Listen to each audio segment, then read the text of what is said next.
It's okay.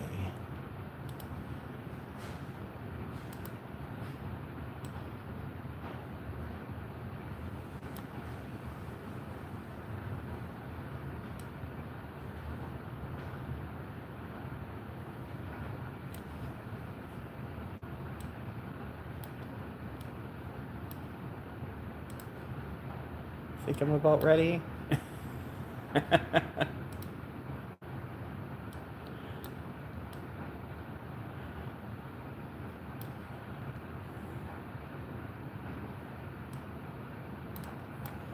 we go. Since there's only me watching, I'm not too upset. Oh, now there's somebody in here. Hey, welcome in. I'm just getting set up. I think we're ready to cut.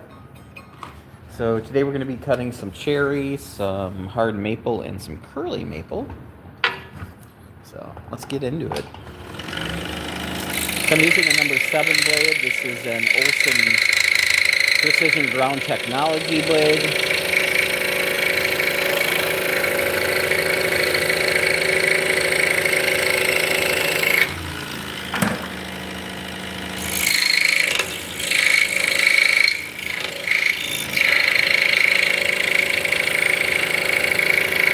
The wood is 5/8 inch cherry, by the way.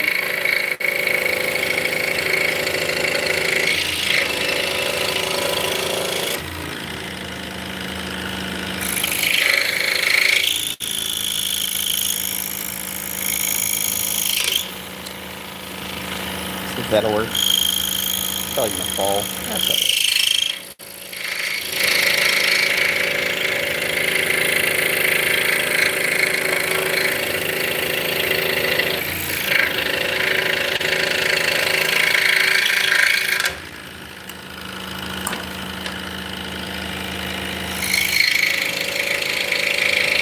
So yesterday we had water mains that burst. I was not aware that we did. So I'm underneath in the crawl space, warming up the pipes. Probably a good thing I did. I found a couple pipes that weren't really up to par. So, yeah, I spent some time replacing piping in the basement. So, not a big deal. I went out and got some PEX and bought a crimping tool and all that crap. Still cheaper than calling in a emergency plumber. So my arms feel like jelly. We started it last night, and they had 4 water mains break. So I just shut the water off, and everything before my shut off had heat tape. And then because of the breakage, there was like no water in the pipes. So I wasn't worried about the pipes freezing, so got up early this morning. I got everything put in and it was still leaking. So got up this morning, clear head, replaced more of the pipes, and we're good.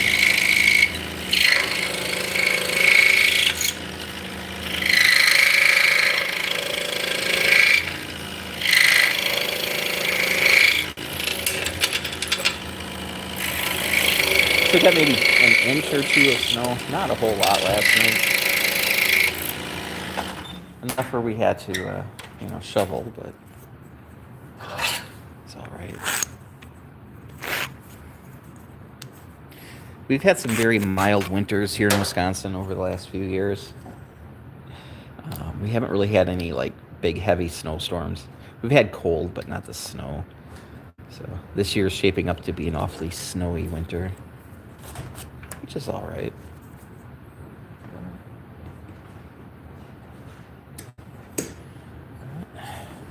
So hard maple, these are standards. We got the full-size standard and then the Lil standard, which is the newest spindle we're making.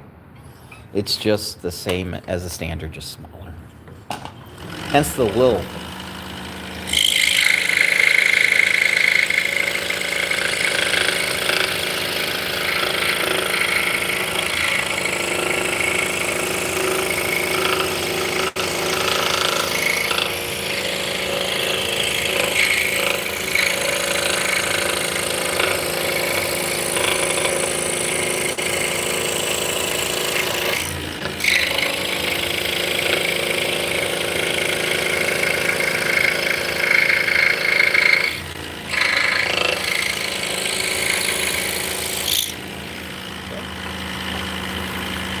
You can see we're getting a fantastic finish right off the saw.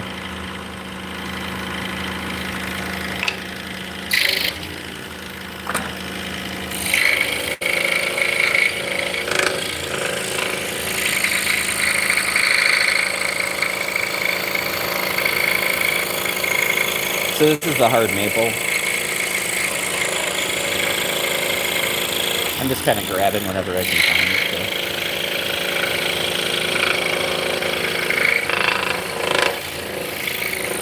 So I assume we have about, I don't know, an hour's worth of cutting. And then we'll be jumping on the lathe. I have some top rolls that need to be worked on. Plus I need shafts for these.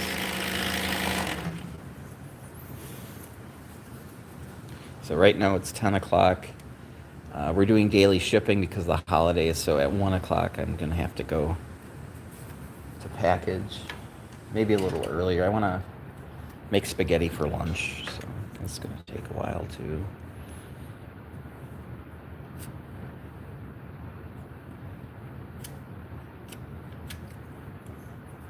Try that again.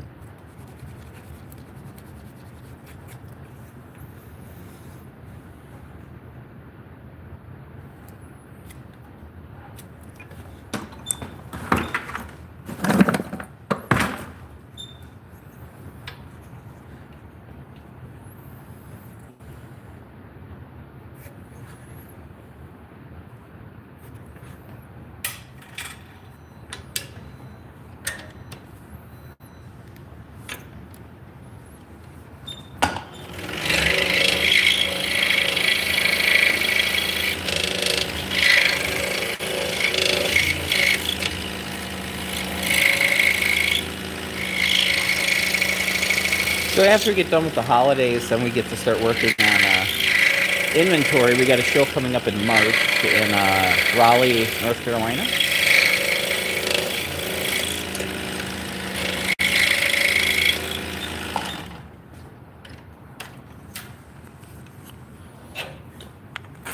And I really appreciate that show. It gets us out of the snow for a couple days.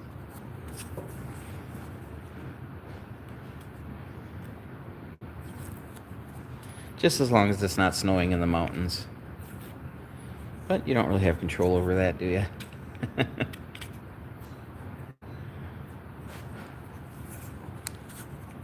we go.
Yeah, so this is a number 7 blade.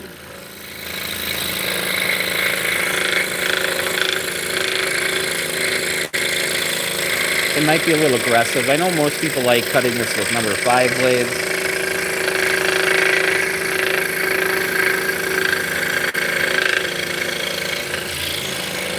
But I have a lot to cut out, so...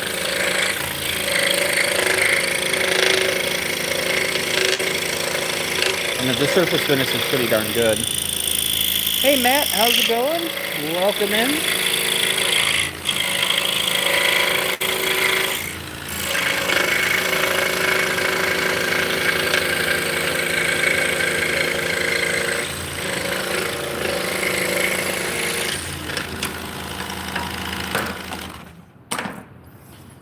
So to put the patterns on the wood, we put blue painter's tape down and then use spray adhesive and glue the paper patterns to the tape.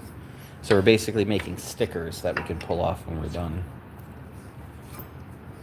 That way every single one has a fresh pattern. So I'm not like drawing them on or anything. Just makes it a little bit easier. Give my eyes a break.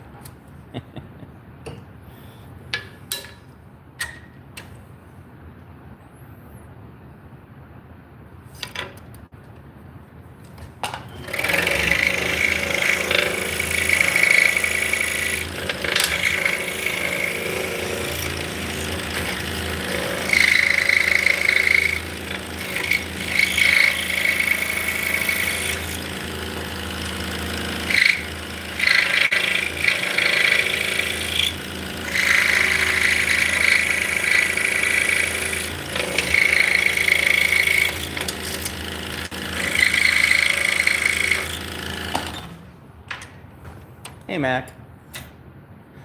What I really enjoy using is 3M Super 77. I've used a ton of different spray adhesives in my life. I've been scroll selling since 1987, and I always come back to 3M Super 77.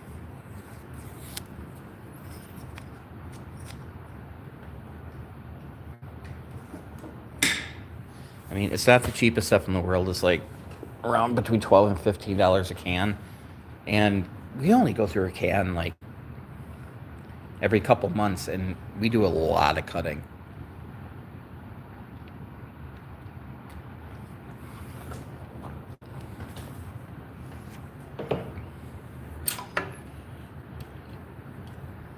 For a long time, I would just use the spray adhesive and go directly on the wood, but then you'd have to use like mineral spirits to dissolve the glue itself. And I don't really want to be covered in mineral spirits every day.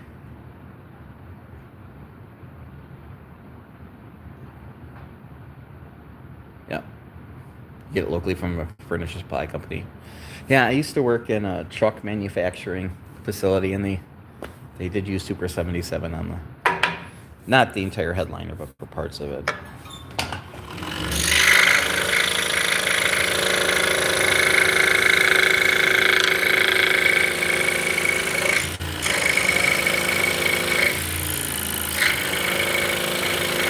Yeah, once you find something that you like that works, you know.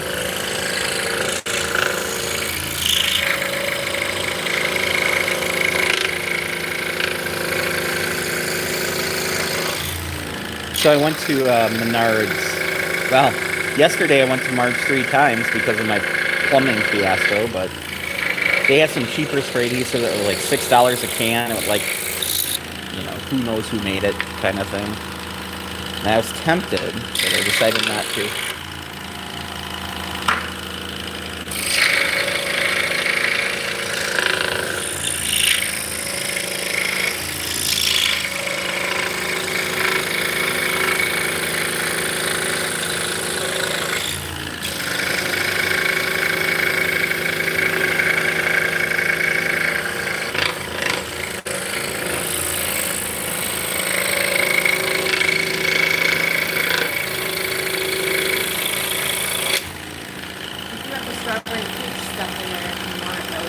Is it good?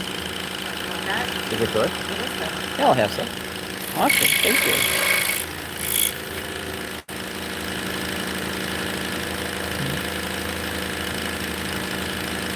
So that adhesive is $10 per can and seems to be cheaper and more highly recommended than Super 77. That's great.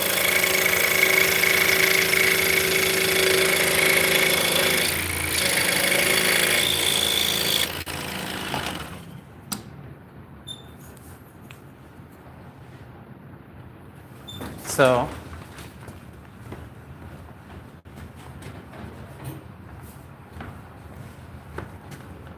I really prefer Super 77 over this. Yeah, it does better for me. It's not my thing.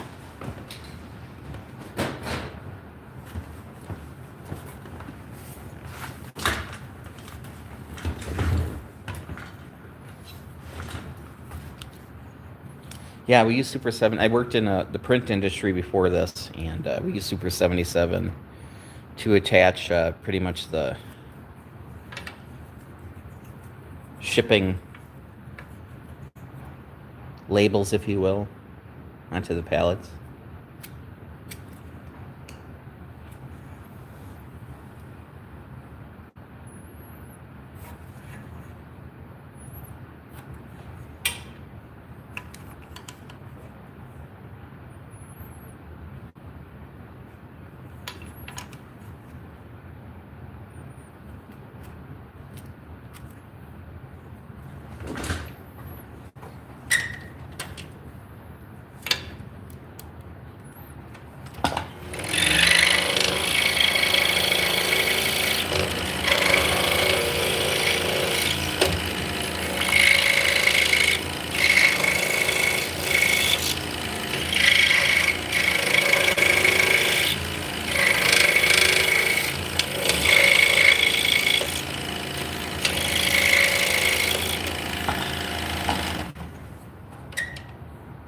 Right. Yeah, it all depends on the application. I'm gluing paper to wood.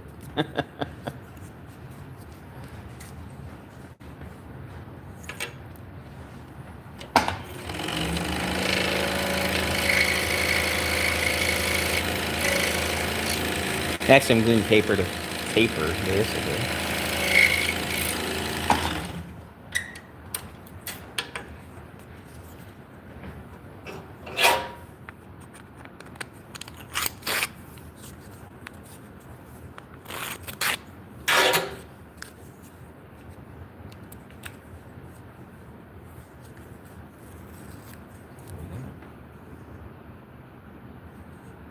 So you really can't complain about that finish.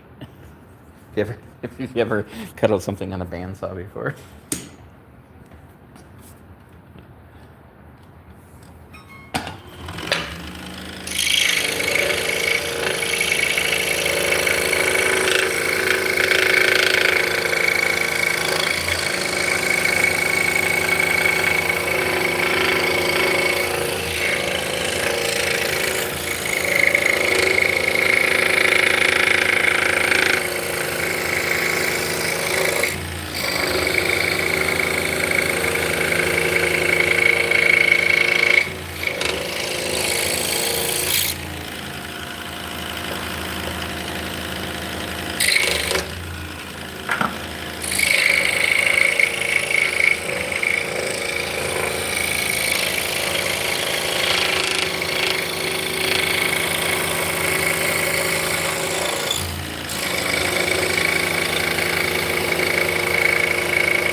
Oh, that's great. I'm glad you like it.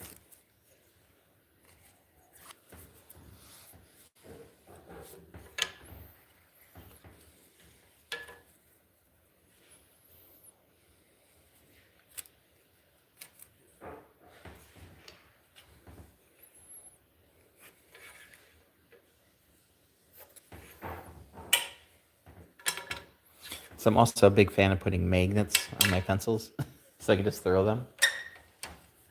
Hey KT, how's it going? Welcome in.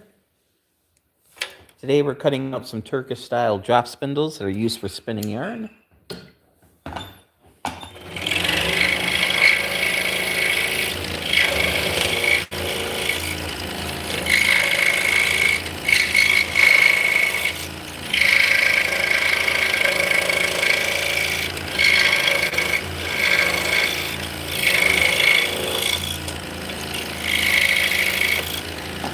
So we're doing batch work.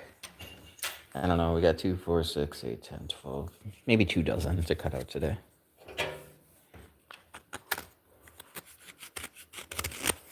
Yep, so this is my day job.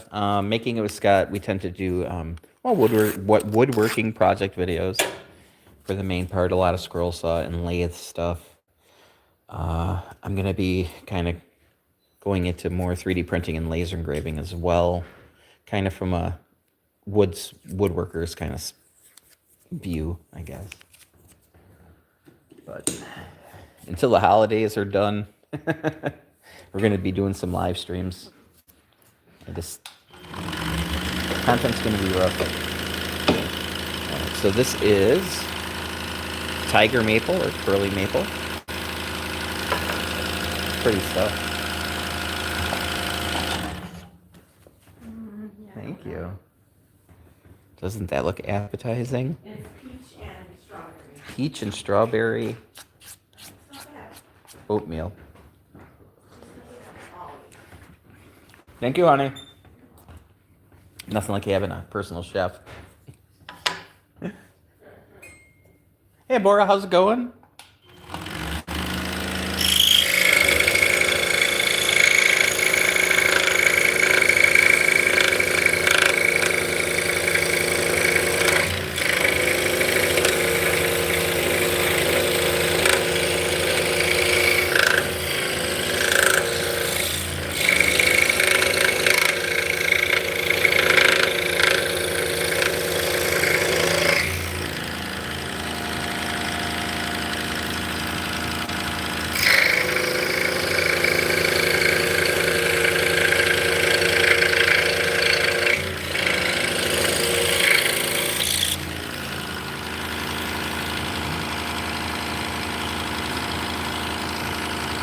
That's smooth. That's just a curly maple. Once you get a finish on these, it's going to be gorgeous. Yeah, we're going to have to run to the mill probably on Wednesday. We're getting kind of low on everything. We're almost completely out of all our domestic woods, so our cherry, maple, and walnut. And our exotics are getting really, really low as well.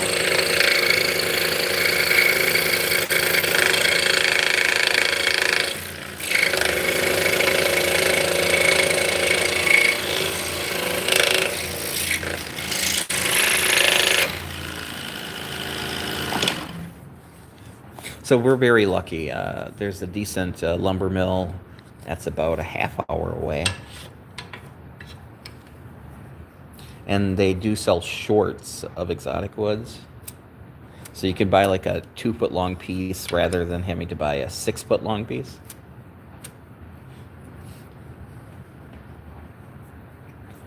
So it kind of gives you the opportunity to play with more exotic woods.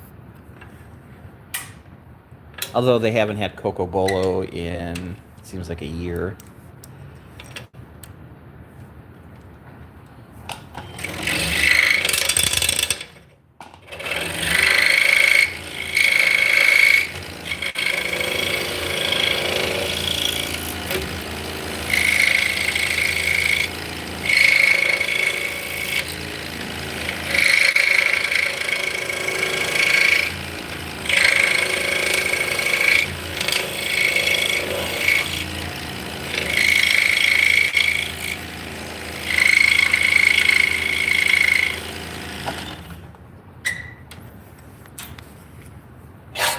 And I need some plywood too for the laser and for the CNC machine. And they carry Baltic birch, so it's nice. So Baltic birch, it's made in the Baltic countries. Primarily comes out of the Soviet Union. The price has always fluctuated quite a bit. These birch trees are growing in swamps, so if there's a mild winter, they have issues getting the equipment into the marshes, so that could raise the price.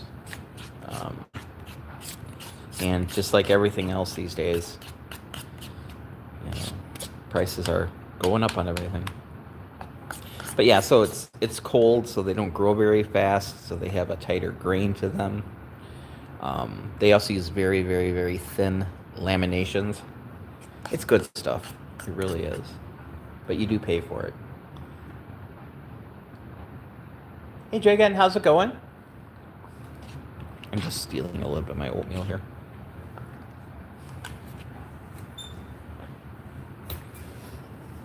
But it'll always be in a 5 foot by 5 foot sheet. If it's 4 foot by 8 foot, it's not Baltic birch.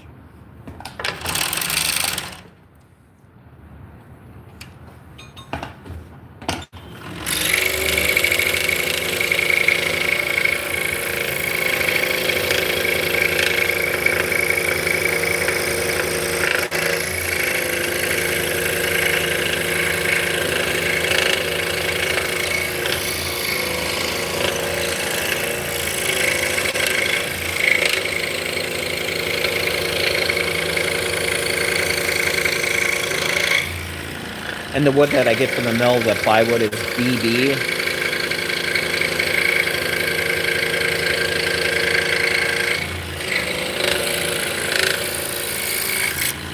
So the surface plies, so the outside pieces, um, can have knots, but they have to be patched.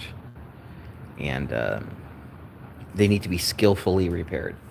So you get some footballs from time to time, but for the most part, the laminates on the outside are usually pretty good.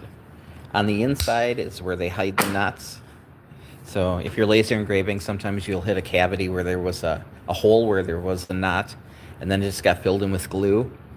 So the laser's really good about cutting the wood, but it has a hard time cutting through the glue. Or you'll just have voids. You'll cut it, and then you'll just have a void that you have to deal with.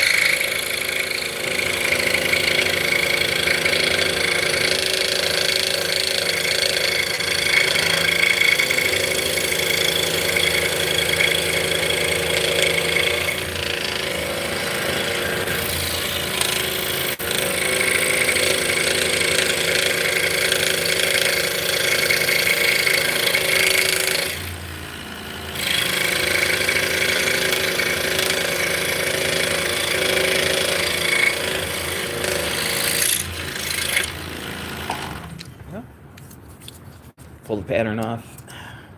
So right below my saw, I got a 5-gallon bucket. And my saw's in an angle, so most everything slides down. Most of it ends up in the bucket. Or it'll hit the end of my chair and bounce into the bucket, hopefully.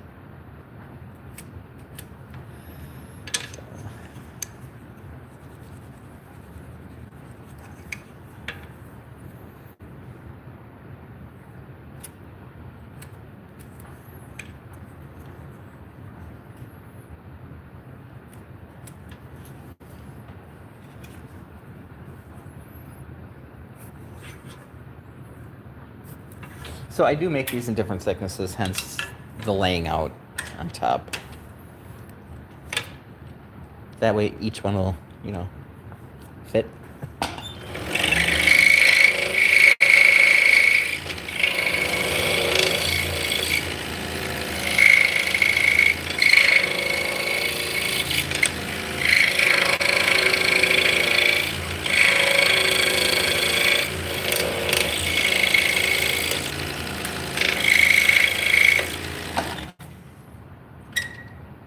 Hey, Anthony.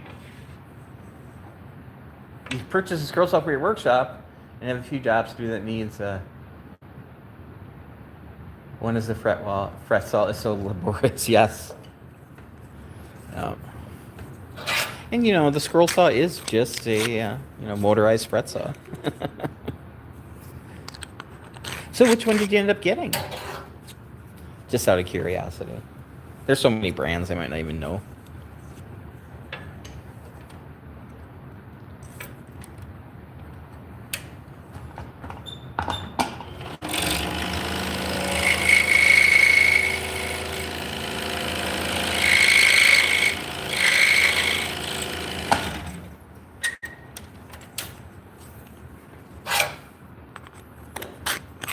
Beauty.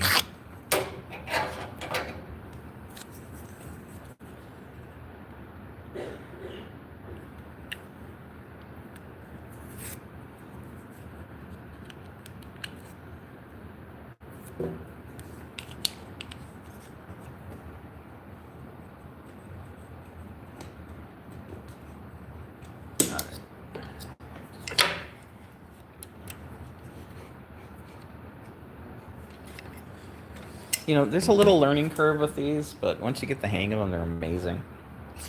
They're a very unappreciated saw.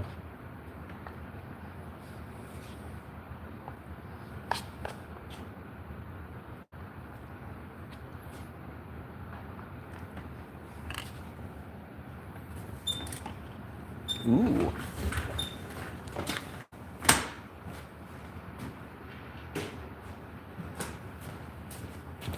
Let's look it up.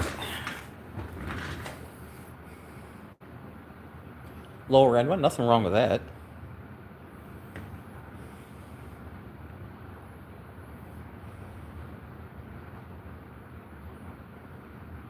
$13.02.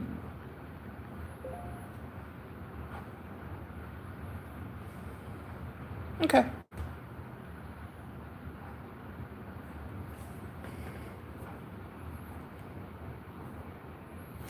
It's a little 16-incher. Nice.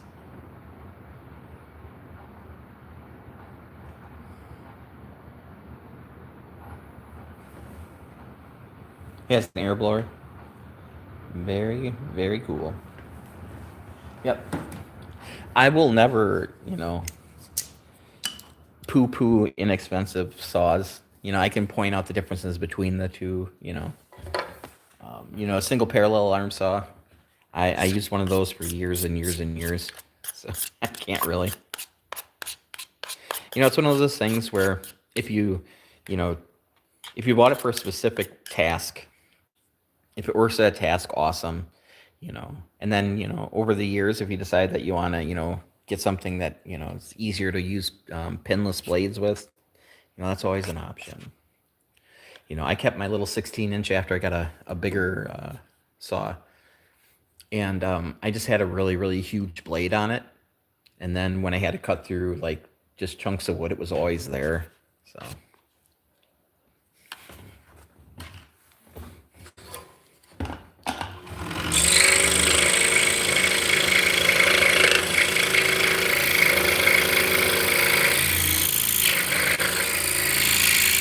So from where I'm sitting, I can see 4 scroll saws right now.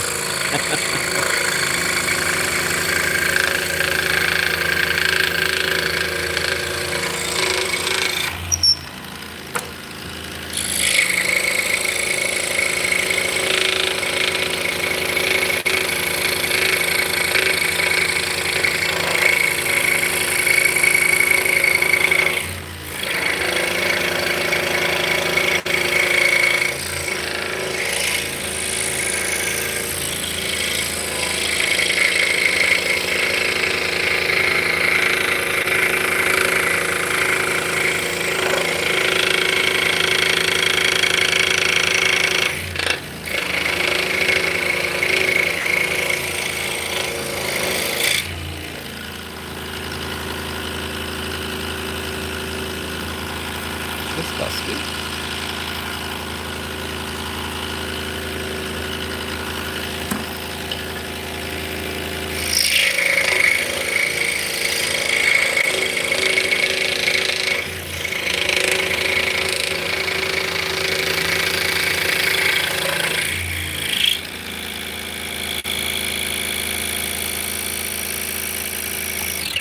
So use your bandsaw to cut the waste, right?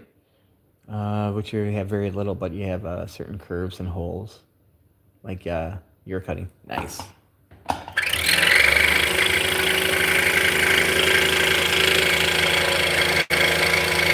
Yeah, I got a little 10-inch Rikon bandsaw that I actually have a resaw blade on. So I don't cut very many curves on that saw. I just use it to zip boards down to make them more friendly sized.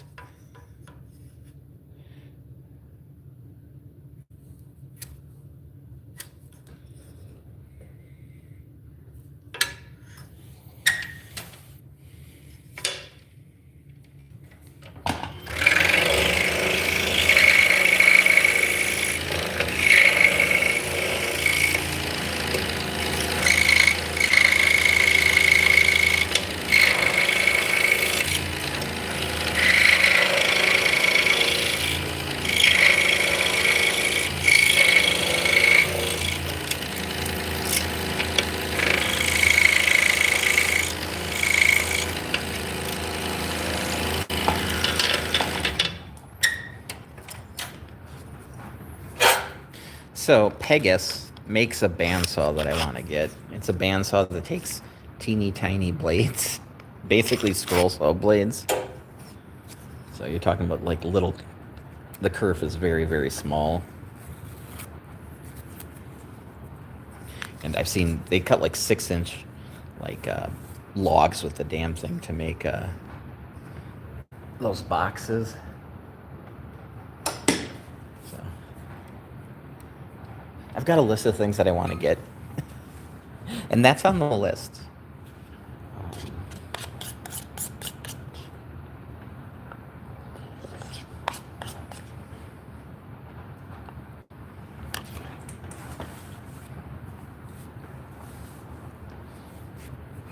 I would like to get a X-Tool F1 Ultra. I have an F1, but the Ultra's bigger. And it's got like laser sighting, so you can do curve surfaces on it, which I would use a lot. Doing curve surfaces on my X-Tool S1 just takes so long to set up.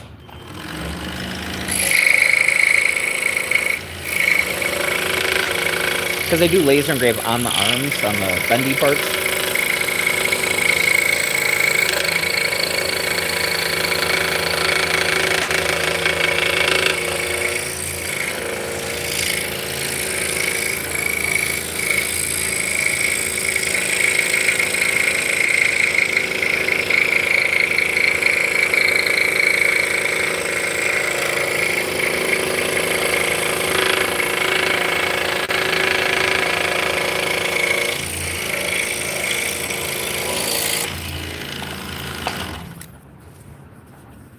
Alright, now we're just back to maple.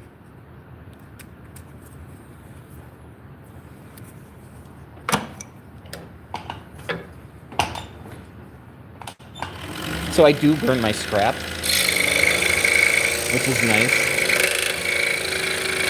It makes great kindling.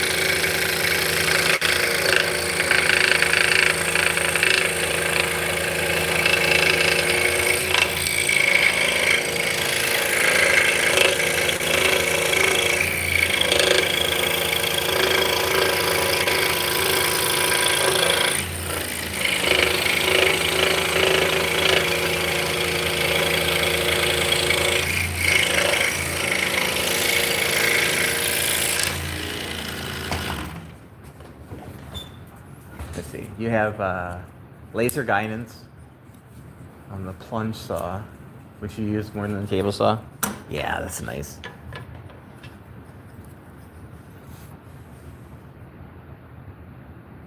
Yeah, I use my table saw mainly for ripping. Crosscut, you know, I'll either zip it off on the bandsaw or I'll use a chop saw.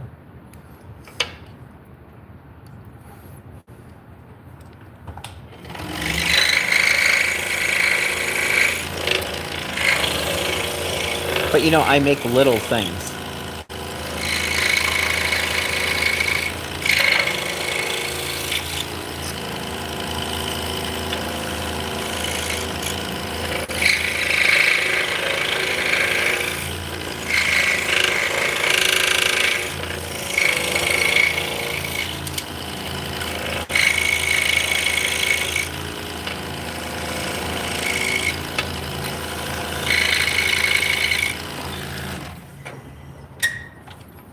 Yeah, usually I will have the mill sand the stuff I have.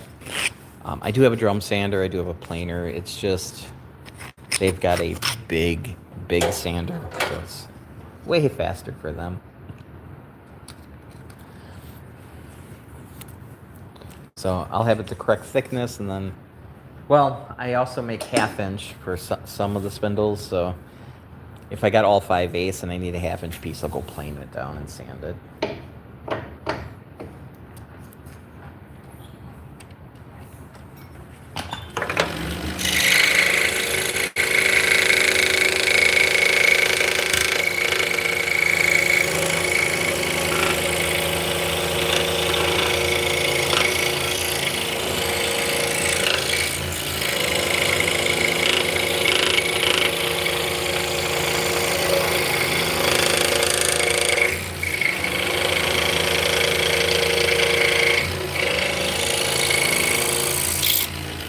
Hello.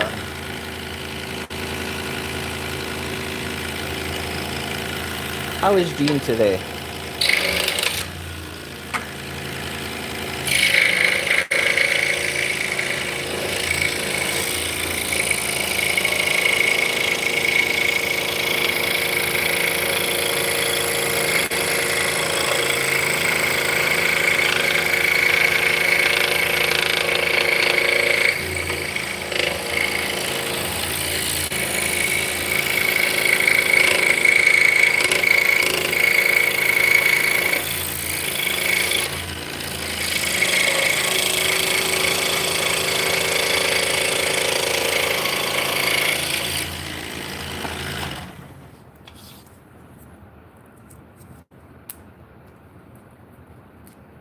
You have a small benchtop planer that used to clean up pallet wood for jewelry boxes? Absolutely.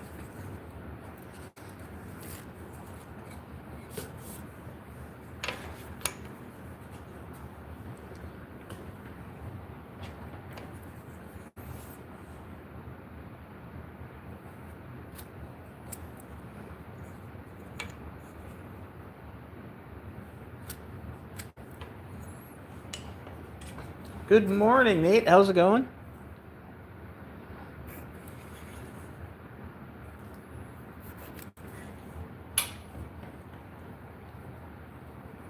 You made a garden shed for pallet wood? That's awesome.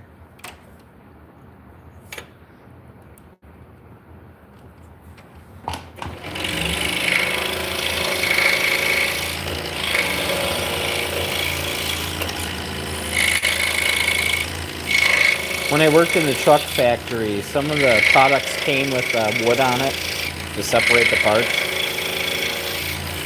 So they were about, I don't know,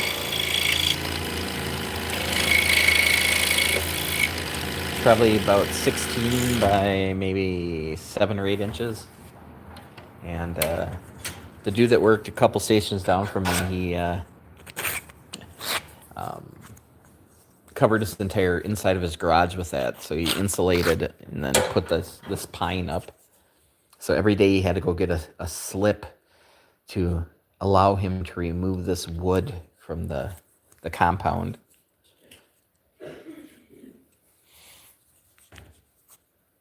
Yeah, it's 14 in New York this morning. Yeah, it's 27 here now. When I was under the trailer replacing pipes this morning at 5 o'clock in the morning, it was like 20, but it felt like 11 here. So.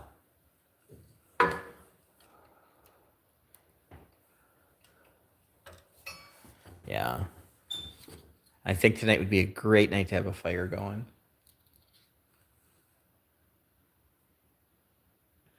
No, that'd be in Fahrenheit.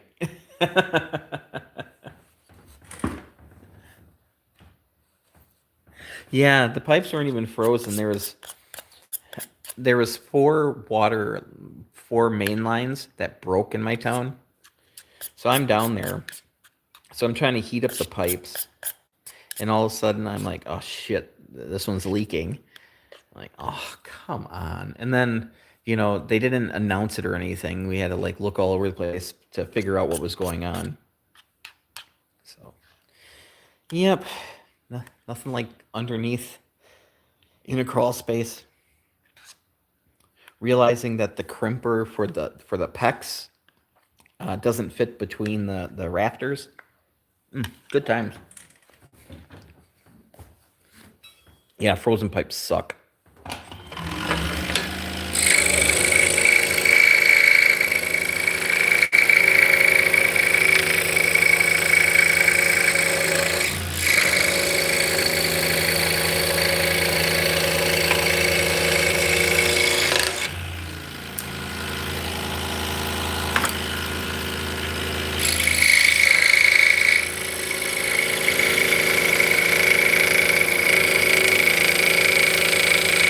Yeah, I'm in Wisconsin, and it's cold.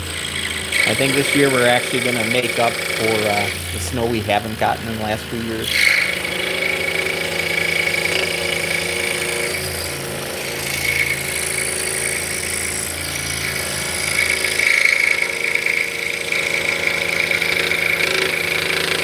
So I used to work out of a little garden shed, 12 foot by 12 foot garden shed with my lawnmower and all that crap in there too.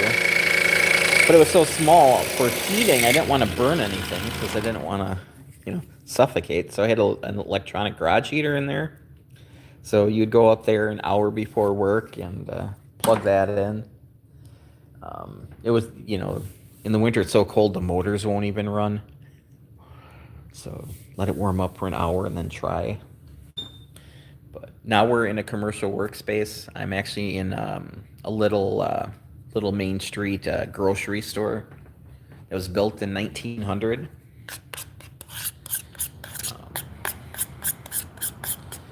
For me, it's a rundown old building. I mean, for me, it's perfect because the landlord does not care what I do in here. There's previous woodworkers in here before, so they're kind of used to that. I think the last person in here was a knife maker.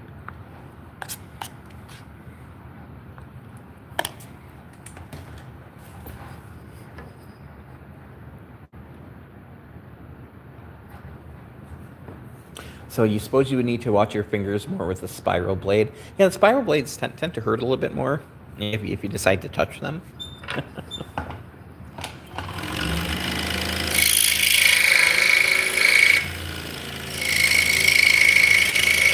If I buy the bandsaw, the Pegasus bandsaw, I would have to reevaluate where I put my hands on things. Because, yeah, the bandsaw would just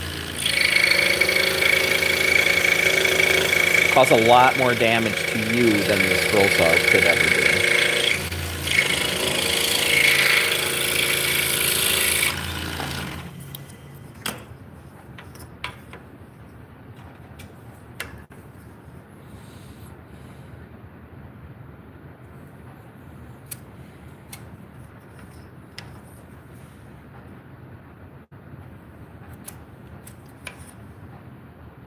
Yes, very unforgiving.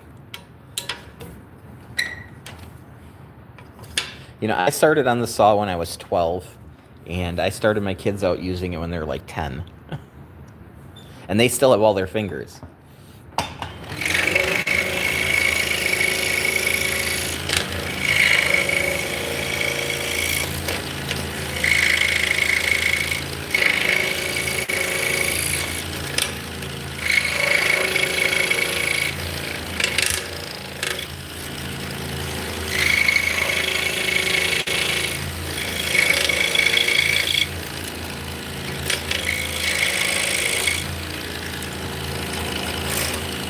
Put on my hearing protection this morning and then didn't turn on any music. You're gonna have to get up here in a second. Turn on some tunes.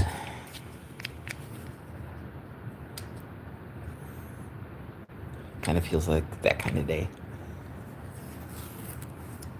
So I'd be more than happy to share my music with you guys, but for legality reasons, YouTube doesn't like that. All right, let's see what we got here.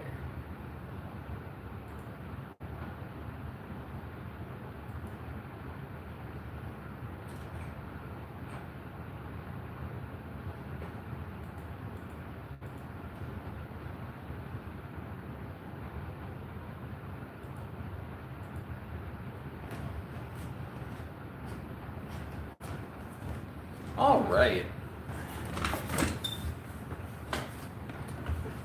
So I guess we're listening to The Cure this morning. All right.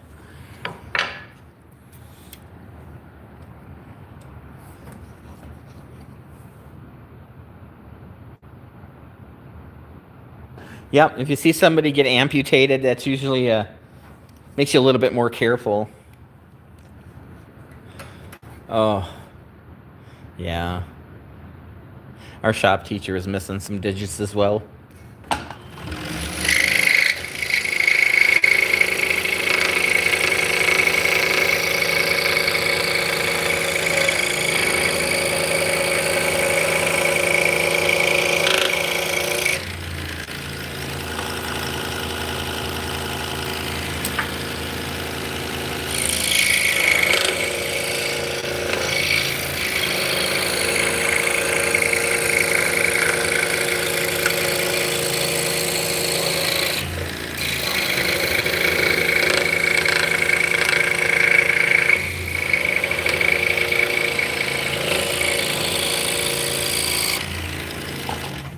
Yeah, I've played Let's Find Fingers already at work a couple times. Not really the best thing in the world.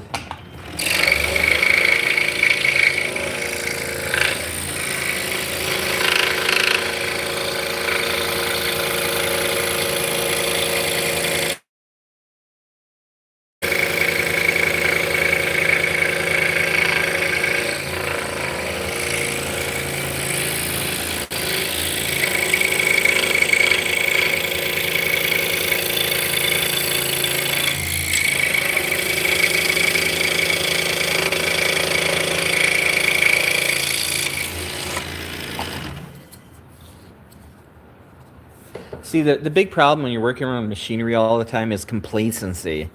You get so used to doing what you're doing, you don't see it as dangerous anymore.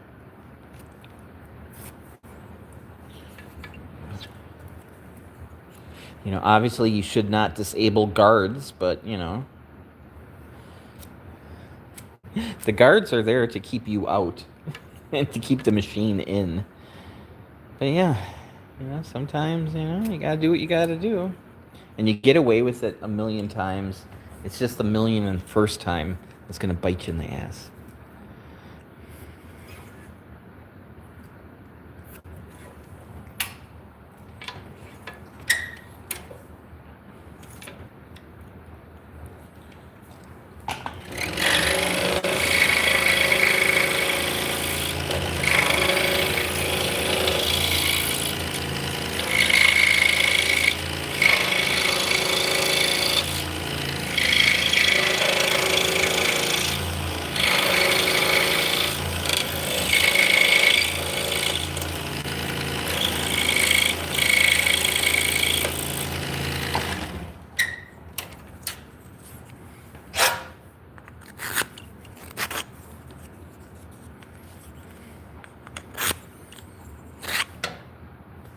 Yes, this is a plain end blade.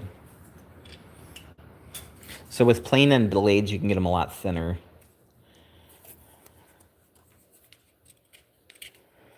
Pinned end blades tend to be, they're going to be a little bit wider and they're going to be much bigger from the front to the back because you need to have room to have that pin in there. Yeah, this saw only takes pinless blades.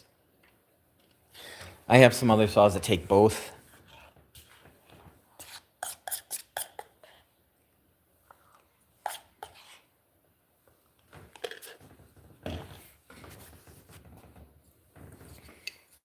Hey, Dom. So with the pinless blade, that hole is huge. You know, you can fit like 4 of those blades in there. But if you have a pin blade, you're going to have a larger hole to accommodate that pin. I mean, you could take the pin and blade, you know, set it on a vise and then knock the pin out and then take like a pin and stick it through so you can, you know, thread it through like a safety pin. It's not ideal, but it does work. Hey, A, welcome in.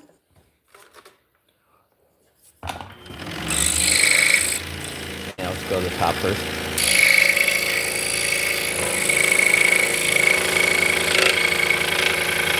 So the reason we use blue painter's tape, but it's useless, yeah.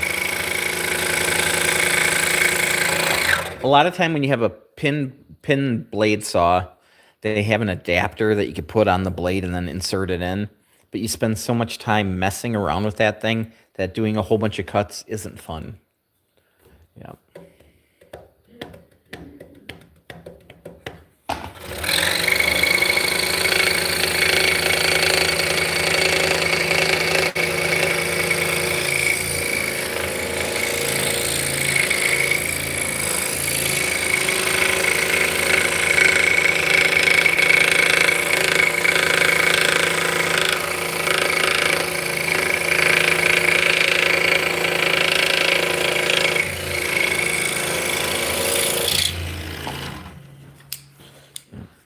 So your saw is a parallel arm saw? Or this is a double parallel arm saw? So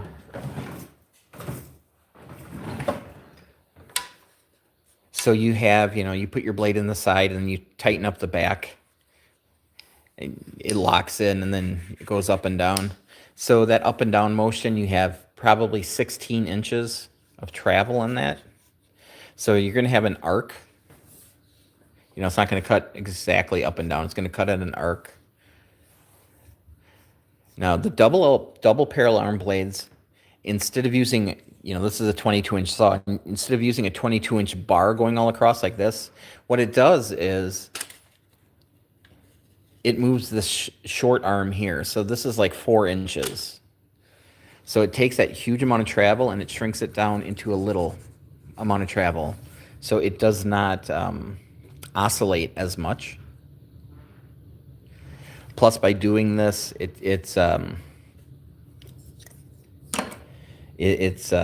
easier to have much longer throat depths because you're not moving a huge piece of that huge arm. You're only moving this little arm here. So you just have a rod that goes through and it's constantly just pulling that arm up and down.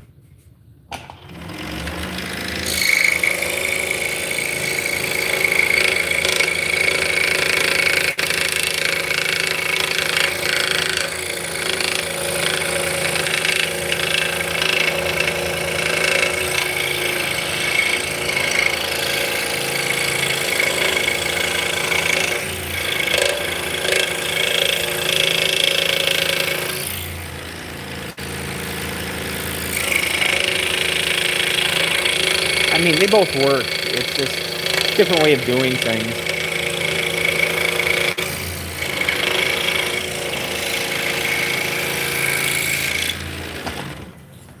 So, this is what, 5/8, so this is what, is it 16 mil? Do many blades snap? When you first start out, yes. I don't break many these days. But I'm more likely to swap a blade out.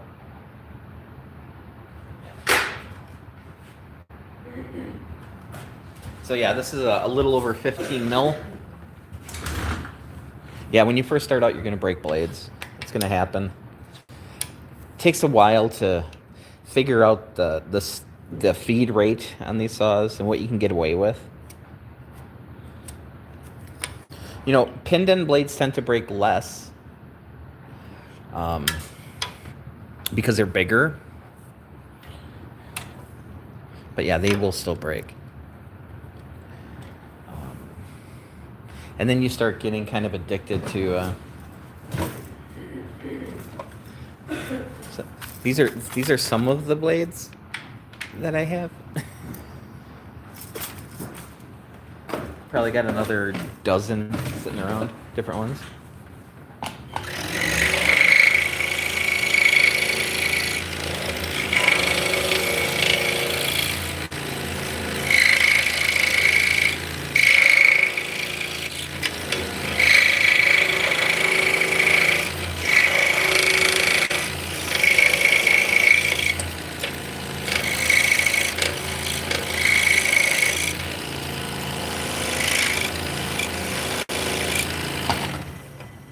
I do have a blade addiction. They're all different.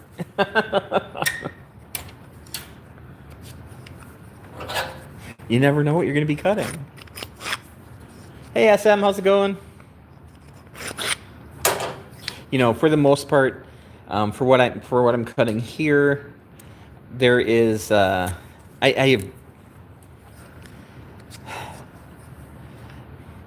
I like Olson Mach Speed blades and Olson PGT Precision Ground blades. These are all in the U.S., so I don't know how easy Olson is to get across the pond. I don't like their normal blades, but I like those specific blades. I have a bunch of Pegasus blades. The polar blades are good. And then I have Nikwa blades that are sold in the U.S. under the brand name Flying Dutchman. I really like them as well. And then, I find a type of blade I like, and then I'll get it in like 5 different sizes.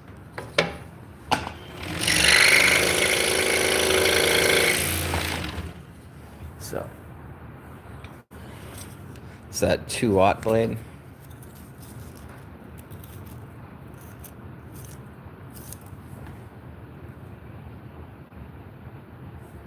I mean, super time. The tape is for breakout protection. Actually, the tape is there so I can put this pattern down. I'm making a sticker, so I put the tape down first, and then you spray adhesive to glue the sticker on.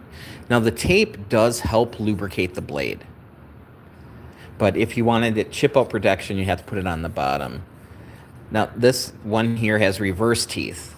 So this 5-inch blade, 4 inches, the teeth are cutting down, which is good because it pushes it against the table. And then the last inch or so, the teeth are facing up. So when it comes up, it will just come up at a 1/4 inch up on this wood. So maybe like 5-6 millimeters up. And that will give you a nice clean bottom. Not all blades have that, and you will get a little bit of tear out on the bottom.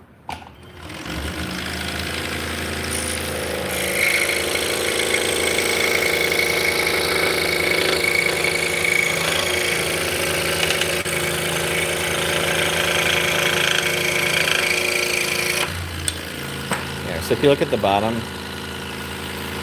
it's nice and clean.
Yep, so by doing that whole tape thing, I'm able to just remove the tape and don't have to worry about any adhesive on the wood.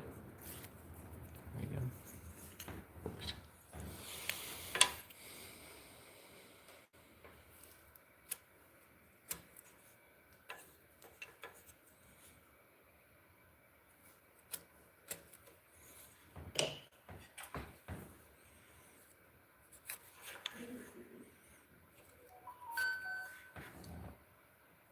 Ooh, we're popular. Ooh.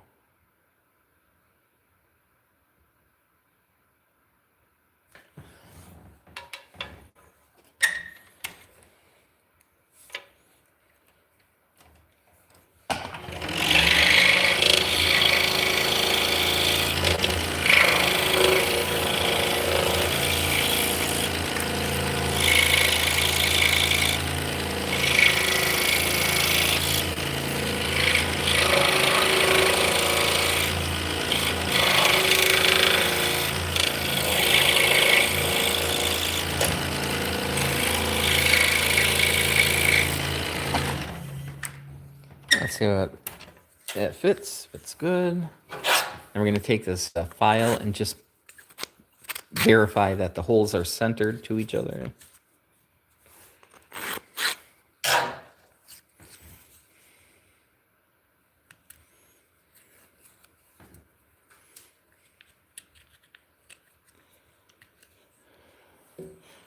But yeah, you really can't complain about that surface finish at all.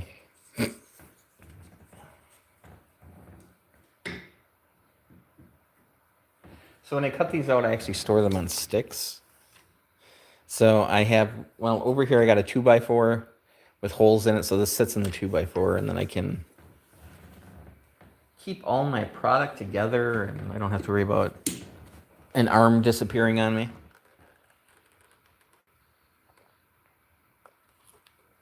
And then when I go over by my lathe, I have a table with the holes in for that too. So it just helps keep everything organized. I know it seems silly, but you know, just putting magnets like on your writing utensils so you can stick them to the saw so you don't have to worry about losing them. You know, cutting, just finishing my oatmeal. So the cutting itself is always going to take the same amount of time. So what you have to do is when you're doing like batch work or you're making a bunch of things, you have to compress the time between the cutting.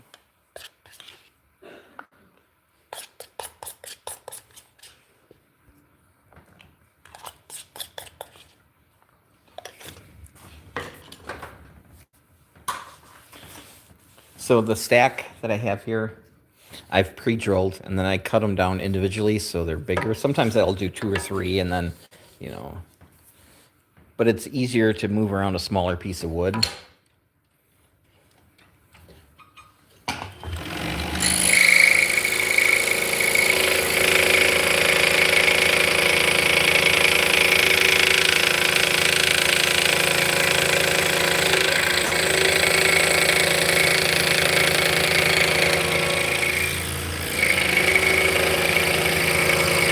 Now, maple and cherry aren't notoriously easy to burn, so I can kind of take my time going around the corners. I can stop and start again.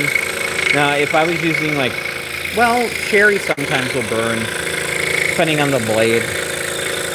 So some types of woods you just have to keep moving. If you stop like that, it's going to burn a line into the project itself.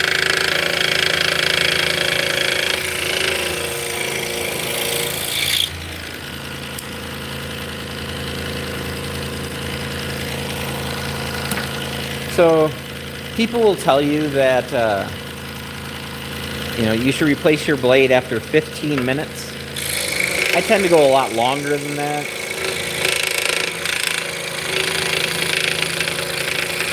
But if the wood starts burning, if it gets a lot harder to feed the wood through, then I'll change the blade out.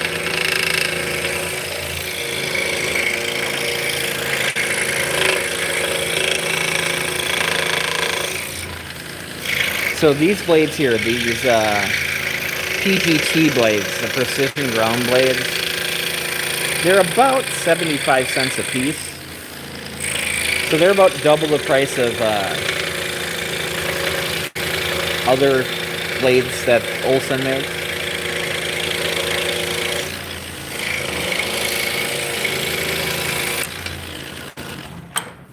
So this blade here is a double skip tooth.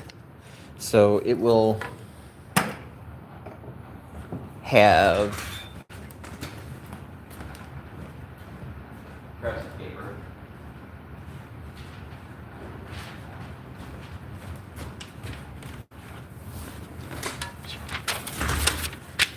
So being a double skip tooth, if you look at the blade, it'll have 2 teeth,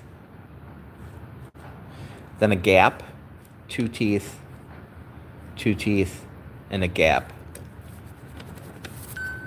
And that gap is the same as 2 teeth.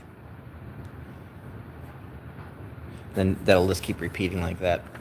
So having this big gullet here, is what they call it, without teeth, that gives the sawdust a place to go. So it helps clear sawdust. If you had just a plain blade that had constant teeth, it's not going to eject the sawdust as much.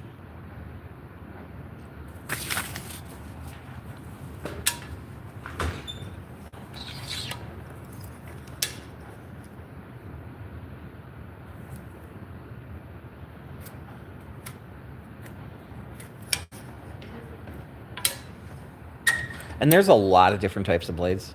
A lot.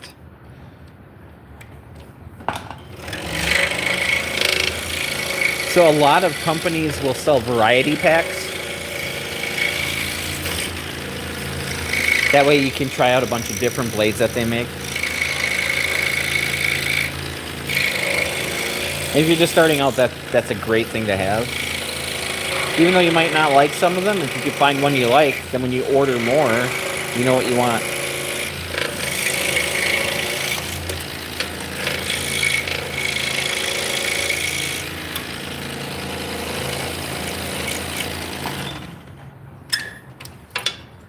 And blades are very personal. It's what works for me might not work for you.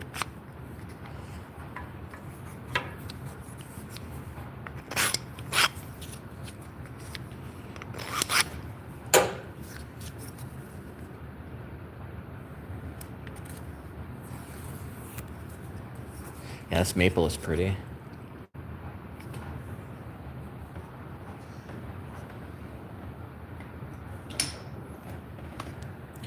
All right, this looks like it's going to be my last standard.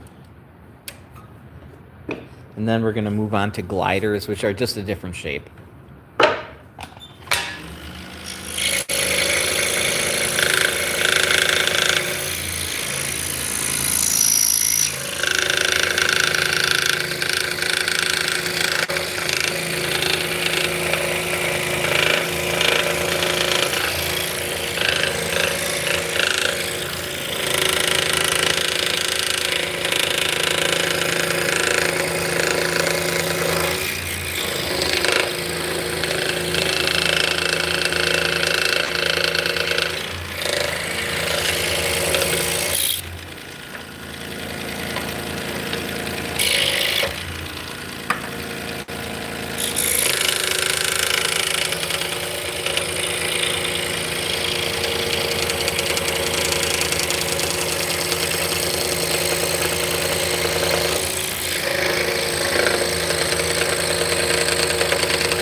You need to learn more about timber I can use.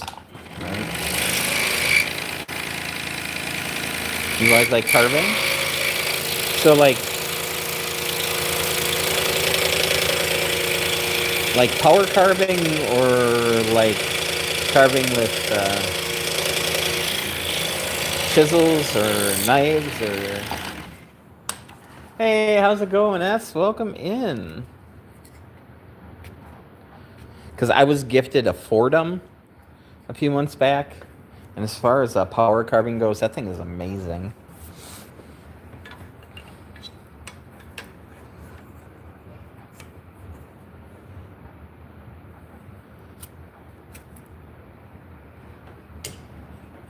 With chisels? Nice.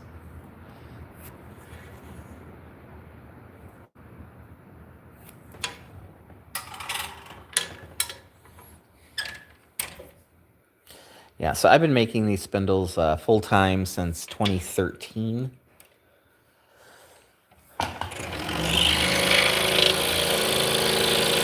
I make a bunch of different types, but I kind of, when I'm streaming, I tend to do these. It's just a little bit easier to set up the camera for these.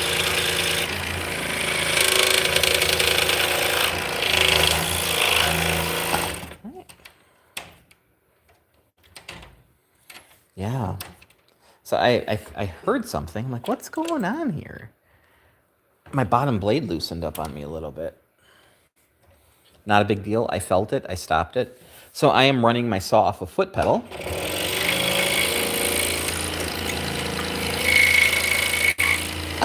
That way I can keep both of my hands on the work. Right. Yeah. I totally understand.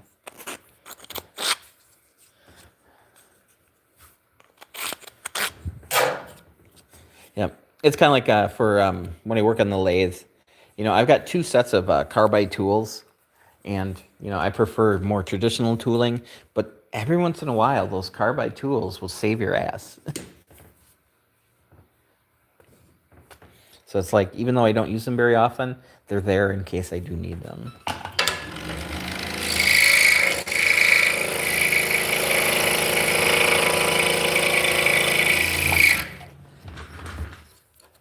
All right, guys, I have to use the restroom, unfortunately.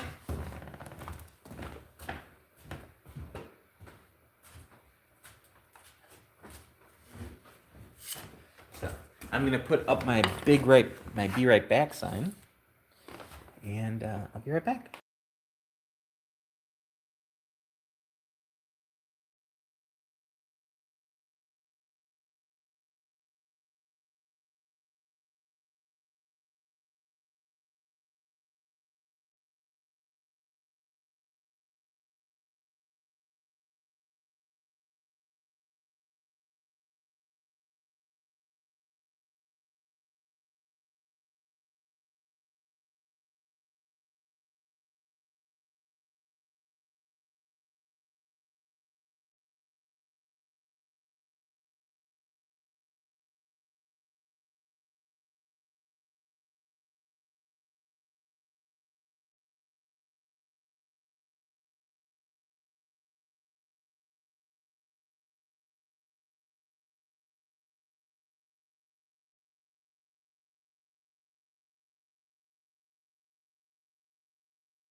Alrighty, I'm back.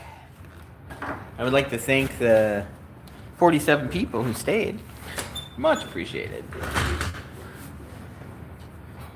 So you can see I'm just flicking it. I'm plucking it. It's just to make sure I got the tension I want. If you plunk that, it's like thud. It's not gonna work. It's not gonna work.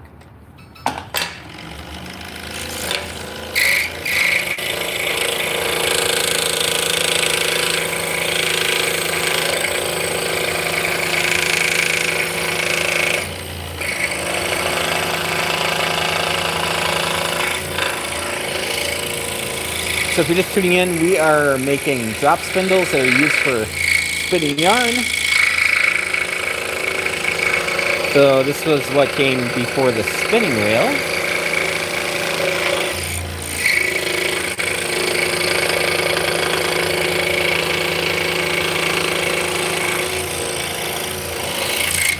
It's a very niche thing.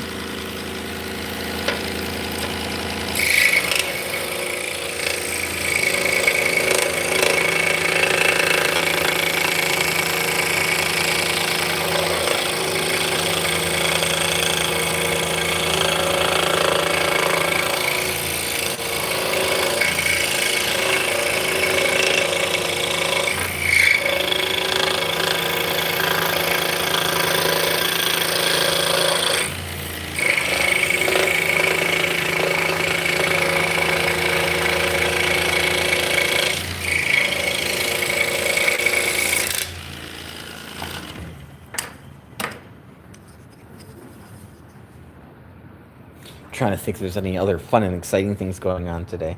We're getting bubble wrap today, delivered by FedEx. That should be exciting. We're also getting some more 3D printer filament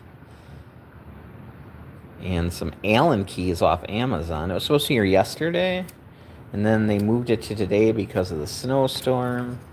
Then it left Illinois last night, and it doesn't exist anymore, so we'll see. That's a kind of a double-edged sword, you know. If you have stuff delivered to your shop, it's like, you know, they might deliver it at 9 o'clock at night. Well, so I'm going to stay at the shop till 9. With the businesses, you could tell them, you can give them delivery hours. And they do come in and drop stuff off. They don't leave stuff sitting on the side of the road.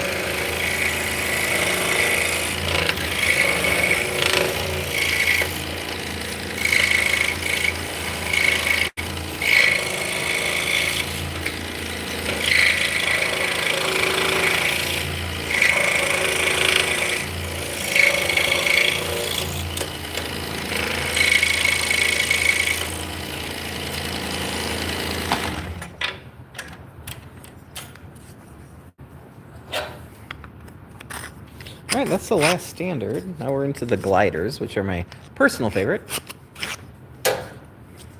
Nothing wrong with standards. It's just like anything else. You prefer one thing over another.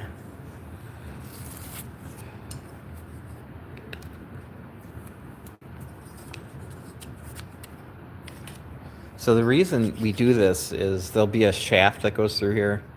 And once you're done spinning, you pull the shaft out, the arms come apart, and then you have a center pull ball. All right, I've got a bunch of cherry, and then, all right, so we're back to that curly maple. It's pretty stuff. So when it comes to bird's eye and curly maple, curly wood in general, my items are so small that I have to find pieces of wood that have very, very dense curls or bird's eyes. Otherwise, I can't sell a spindle and call it a bird's eye spindle if it's got like 2 bird's eyes on it.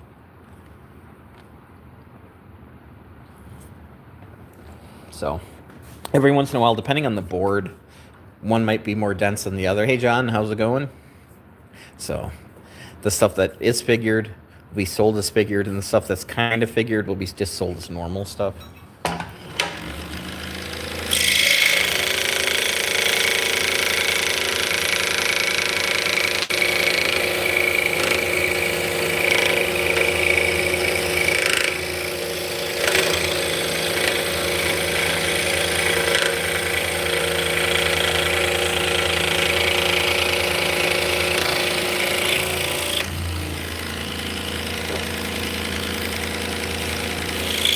So we put this blade on right when we started the stream. You know, it's been way over an hour and it's still working.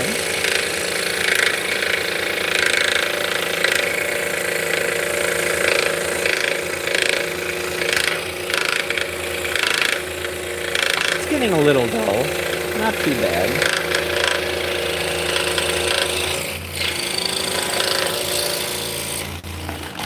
So we're cutting like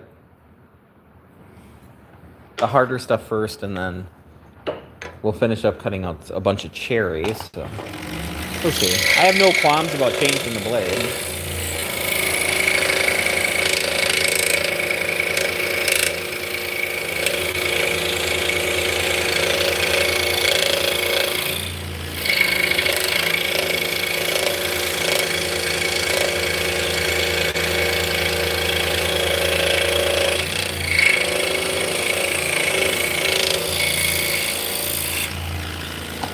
In the whole scheme of things, blades are not very expensive, especially if you order them online by the gross. They usually give you a price break if you buy a gross. So find like the blade you like and then get a gross. You have 144 blades, and you won't feel guilty if you break one.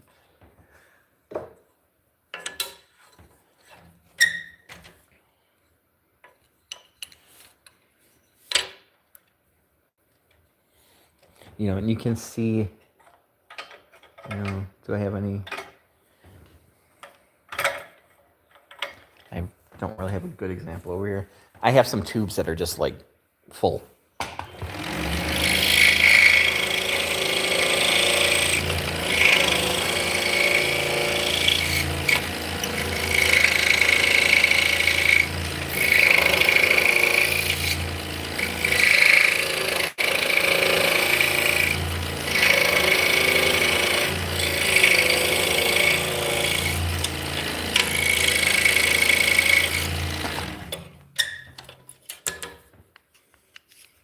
Yeah, so this saw here, this is a 22-inch Pegas.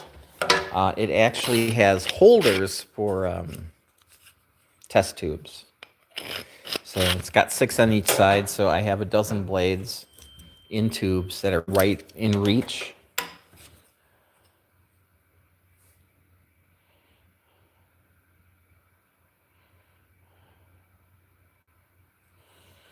Ugh.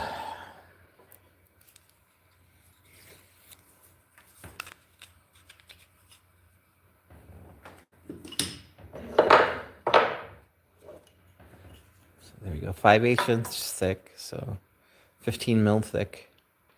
This curly maple is very hard. This is hard maple.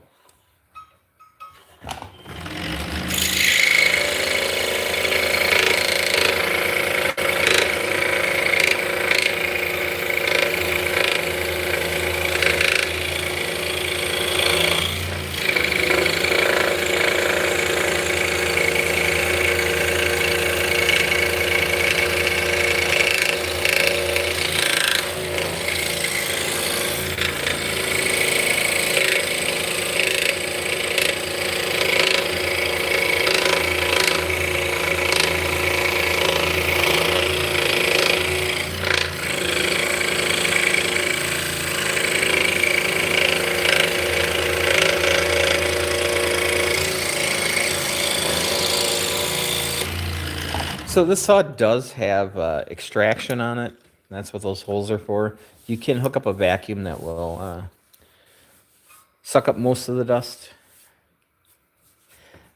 My issue with that is I don't want to have to listen to a shop vac going all the time. Now, if I was going to take the saw to like a show and do demonstrations, then I would.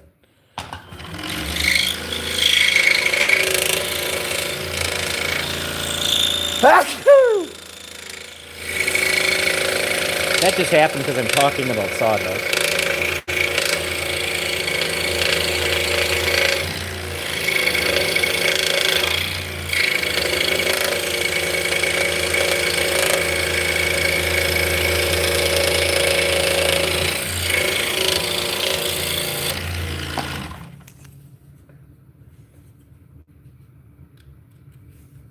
Hey, cat lady, how's it going? Welcome in. Thank you, I appreciate it. Yeah.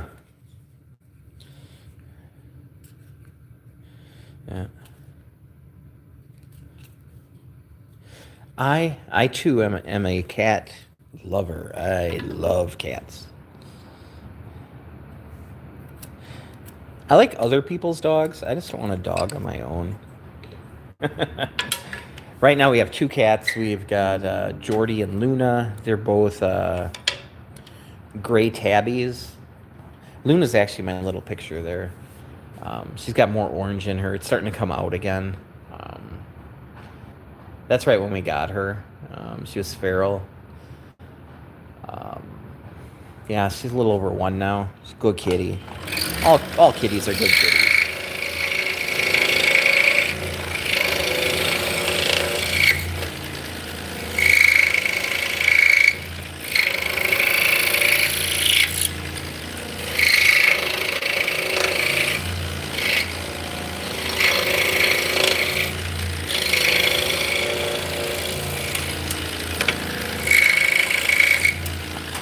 You have 4? It's a good number. I think the most we ever had was 6 at one time. But that was, you know, a relative coming over and saying, "Oh, I'm moving and I can't have cats. Here are my cats." Well, no, I'm not allowed to have that many cats. Oh, here you go. Bye.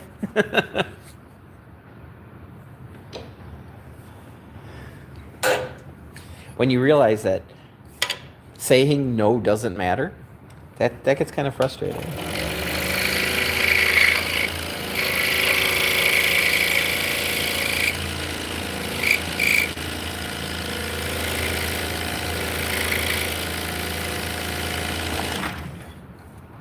Don't get me wrong. I didn't mistreat them or anything. I love kitties. It's just I don't need 6 kitties in a little 2-bedroom, you know? Oh, don't worry. We're flying homes for them. Uh-huh, you just did.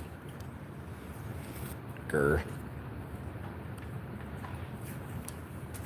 Yeah, this wood is gorgeous, this curly maple. I don't know if you can see.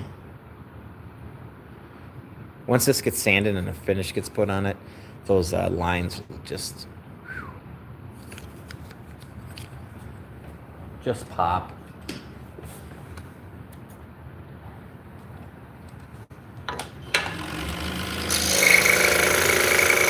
Yeah, so we've got 2, 4, 6, 8, like 10 more to cut out. Then we're going to run over on the lathe. We'll see. Time's slipping away from me here.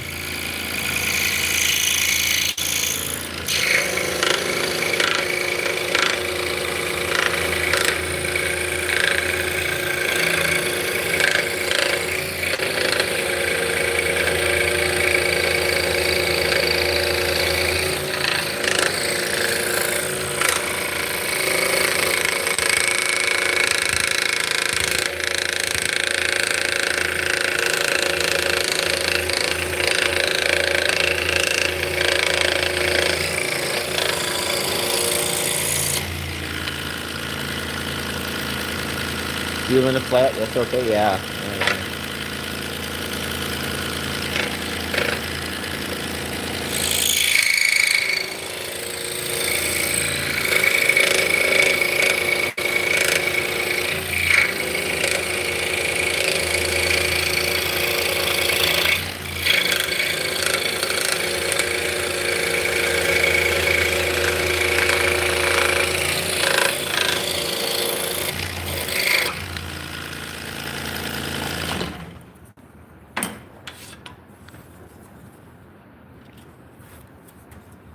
Yeah, we're finally empty nesters, so.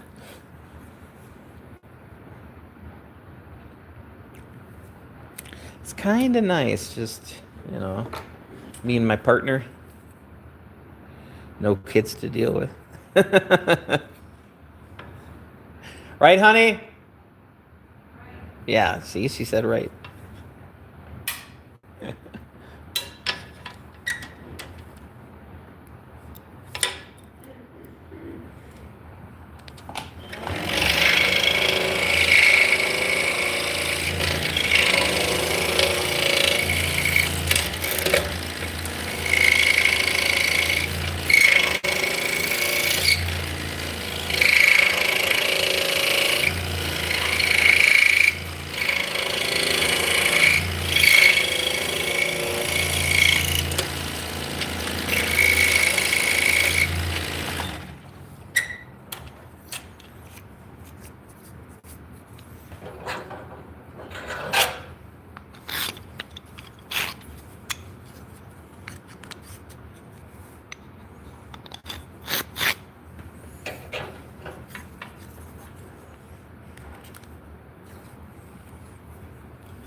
All right, this is the last curly maple one.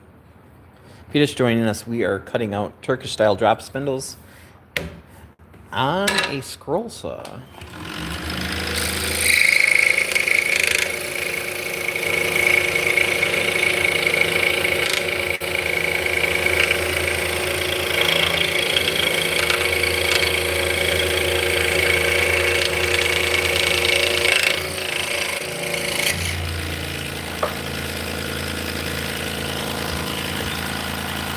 The world is changing. The future isn't the best for our next generation. I would have to agree with you.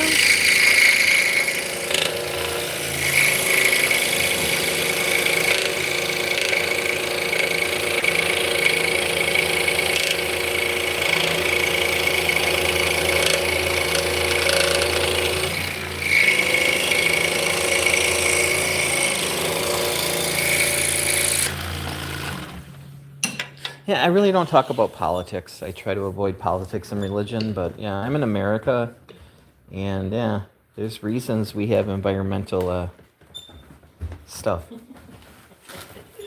Oh, I'm sorry, honey. I mean, I was like, there should be plenty of room to get through. Yeah.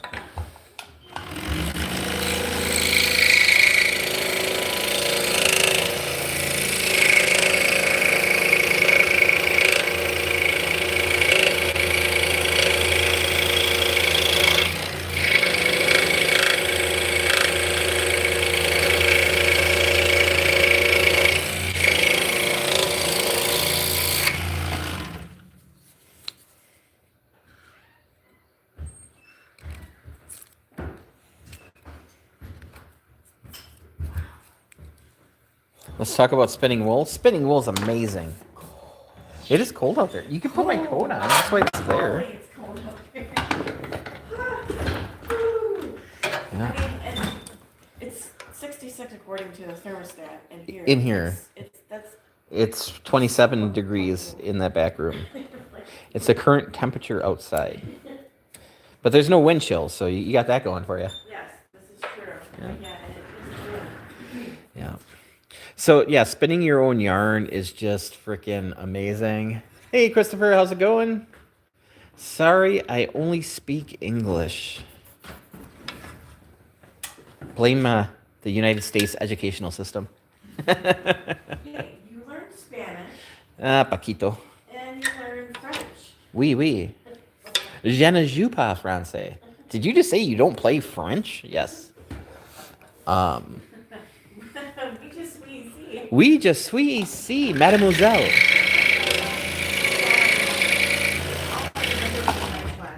You know, I should remember how to say, you know, may I go use the bathroom in French? Because, you know, I had to do that in order to...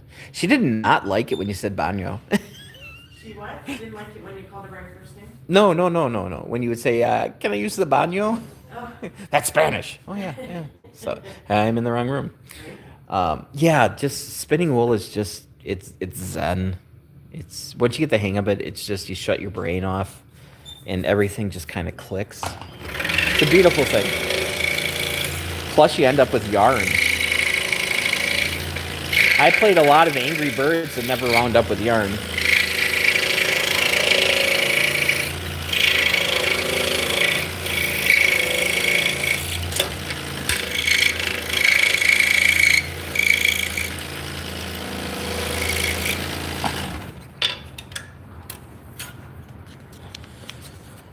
Yep, so this is a medium size, so this would be good for, well, light fingering and up.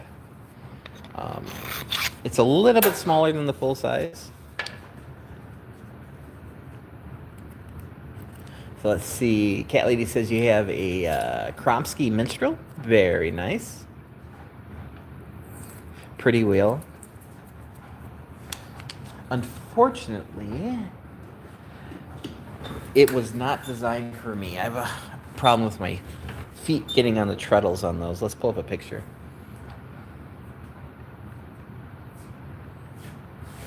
It is a pretty wheel. I wish my feet would fit on it better.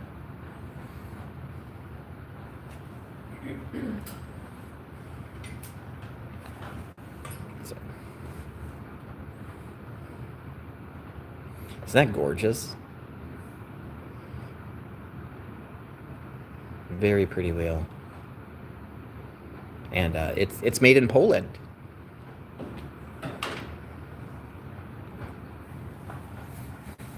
Yeah, for some reason the table height and my feet just don't go together. Like the Fantasia's fine for me. In walnut, oh gorgeous.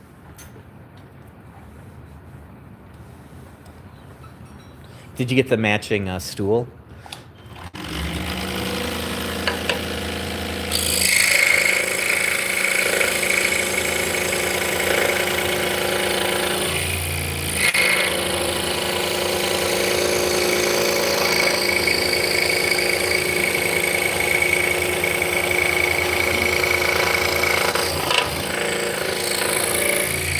You don't have it? Oh.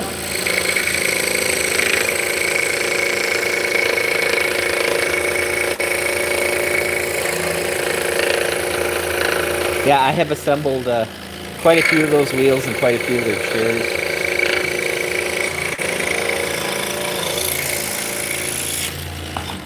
I used to bomb around in a with a store. They used to let me vend, but then I would have to, you know, help pack out and put wheels together and that kind of stuff, which I didn't mind doing. So right now my main wheel is an Ashford Elizabeth. That's the only wheel I have at my house. All the rest of my spinning wheels are, well, most of them are sitting up there. So I have a bunch of Mayville wheels that were made here in Wisconsin. That slanty one up there, I bought at a thrift store for like $20. Is there anything I can do to help, honey? You sound frustrated.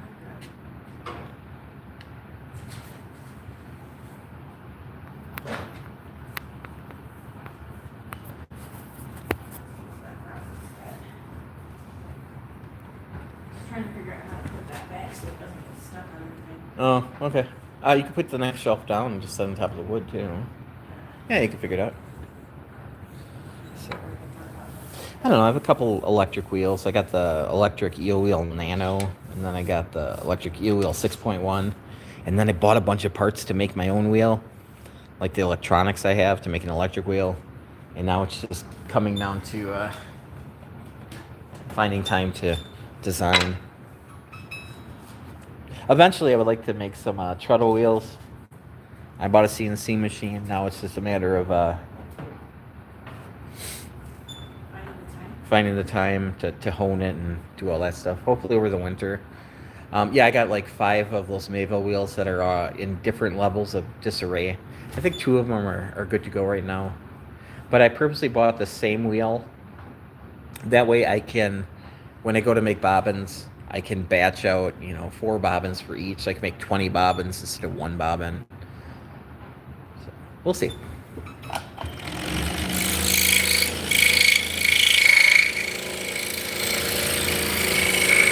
My goal isn't to restore them to new, and I want to get them functional. It doesn't matter if things are 3D printed or whatever. I just want those to be a lower price for people starting out.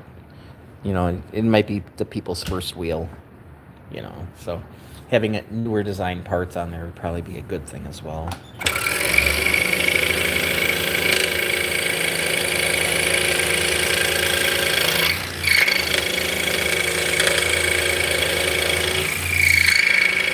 Oh, I hear you. Space is always a problem.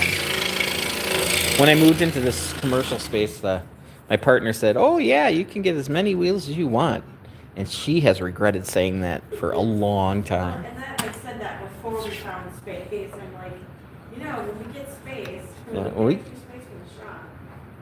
And as many wheels as you want. Yeah.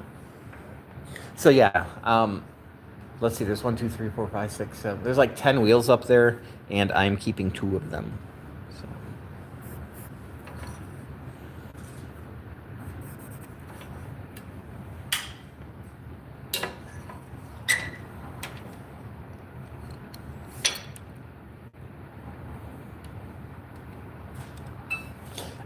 I do the majority of my spinning on spindles. I do the majority of my plying on wheels.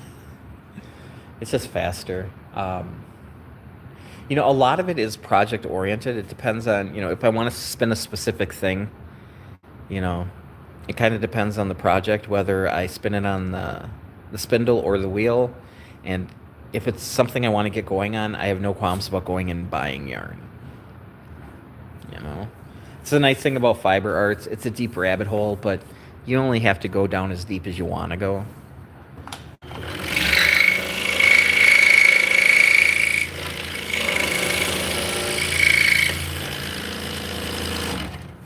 Your first wheel was an Ashford Kiwi 2? Very nice. But you don't talk the same language? Yeah, I can understand that.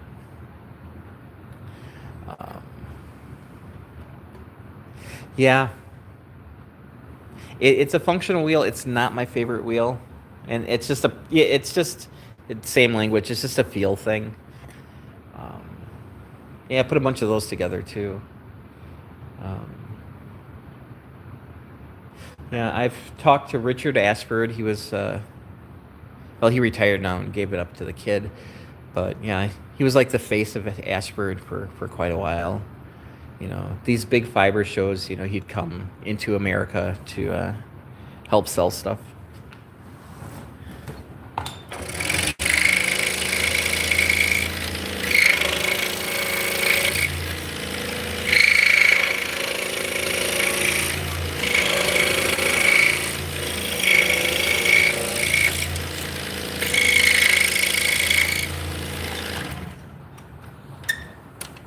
Yeah, the frickin' Elizabeth is just. I have a thing for Saxony style wheels, obviously. I don't mind Castle style wheels, but there is something about that princess wheel, I tell you.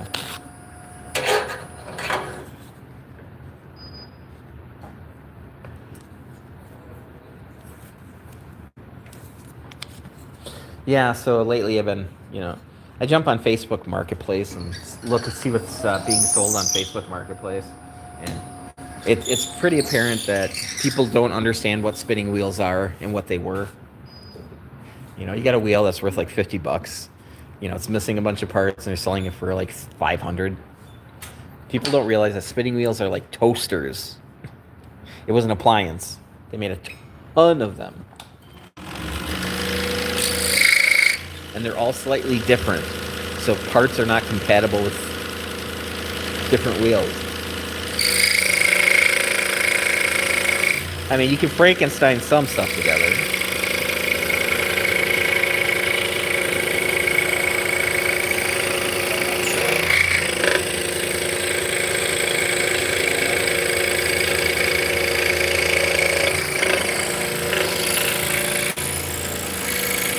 The only thing I don't like about the Kiwi 2 is the wheel itself. It's particle board, which is fine. It's just don't get it wet ever, or better yet, paint it.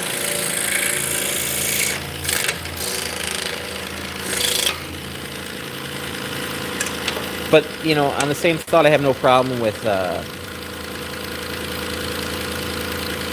Oh man, Shat using like plastic wheels. I have no problem with that.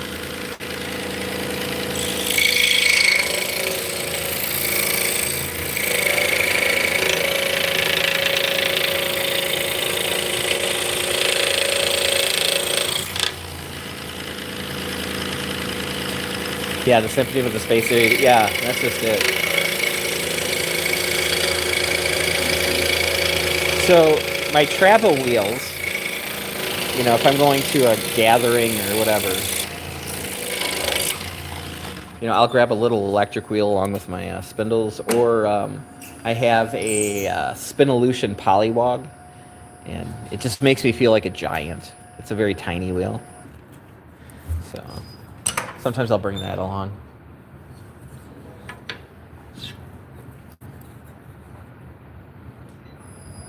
Eventually, I would like to get a Lendrum wheel. Gordon Lendrum retired. So they're still supporting them, but they're not making new ones.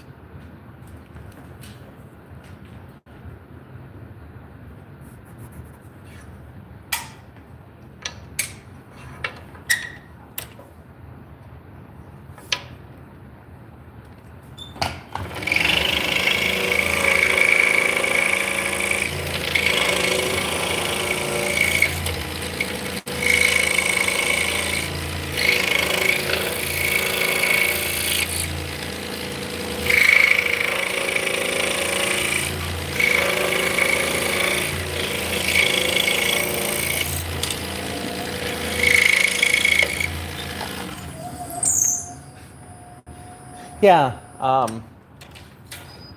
they're definitely different. They're plywood, and the way that they have their treadles, they have some pretty interesting treadle choices. You're basically riding a bearing. The bearing on the wheel is just there, and then the treadles just rock up against it. It's not really tied to anything. At least that's the way it is for a few of them. The Spinolution Hopper is one of those wheels that you either love or you hate. Most people hate them. They're just weird. They work. It's a very awkward kind of. You're drafting down. The spinning wheel is really low, and it's got treadles on the outside of the wheel.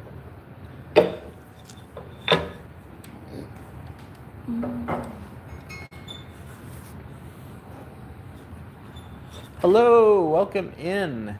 I'm sorry, I do not speak. I believe that is Korean, correct? I only speak English. Hey, honey, can you grab me a gabapentin? Can you grab me a pill? Oh, yes. The big yellow one? Yes. I realize it's just afternoon.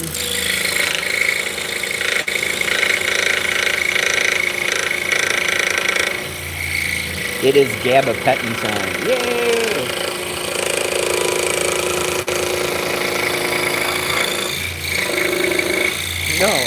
No. Not the gabapentin, the other one. Oh, metformin? Yeah, no, the gabapentin, not the metformin. I'm sorry. I was right the first time. That's what it is. Yes, Spinolution's design aren't for everyone, and that's fine. Yeah, at least that's what the bottle says. Yeah. Thank you. You have something to I do have a little bit of Kool-Aid here. So.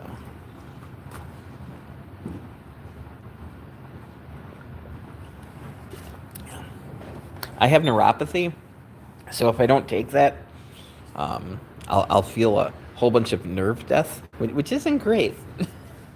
You're sitting there, also it's like a lightning bolt just ripping through your legs.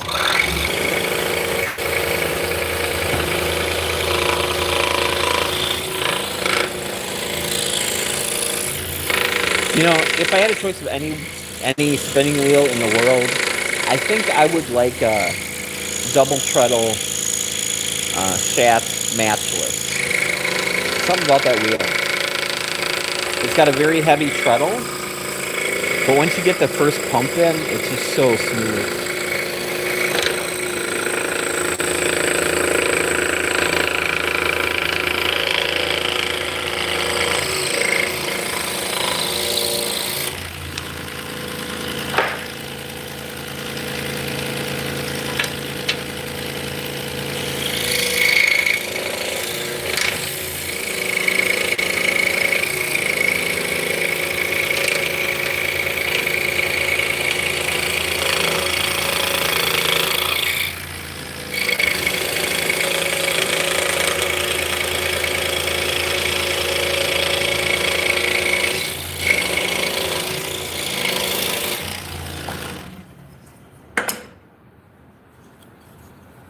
So we're almost at 2 hours right now, and I'm still using the same blade.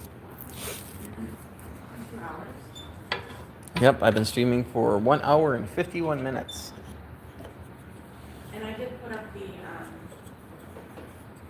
notification for the drawing that we're gonna have next Monday. Okay.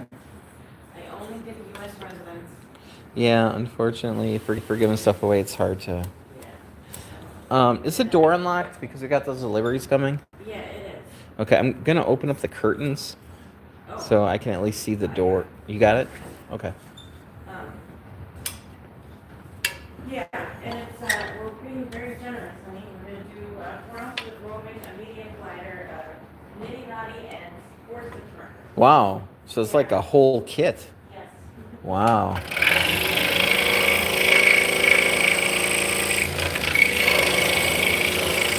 So quite a few years ago, I handed over a lot of the responsibilities on my partner, which frees me up to make things.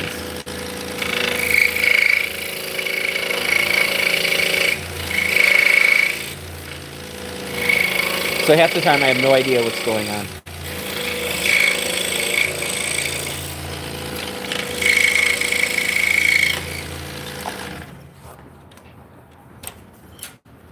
A 3D printed nitty knotty, by the way. Oh yeah. Well, I hope you're not giving him a 2-yard nitty knotty.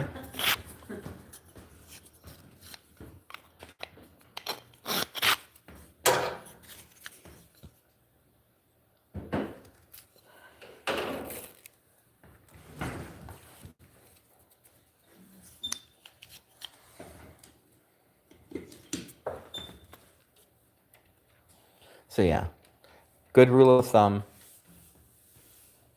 Hey Raphael, how's it going? I'm doing good. I'm feeling much better. Last night and this morning, I had to replace some pipes under the house. which is always fun. I'm a little tired today. I didn't sleep very well. But the good news is everything's back and we have water again, so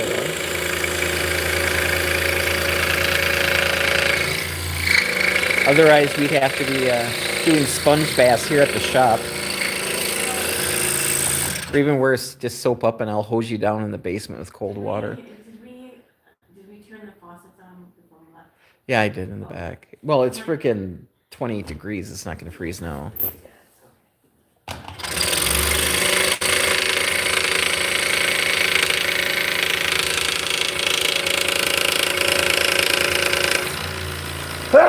Excuse me. Hey, Abraham, how's it going? Welcome in.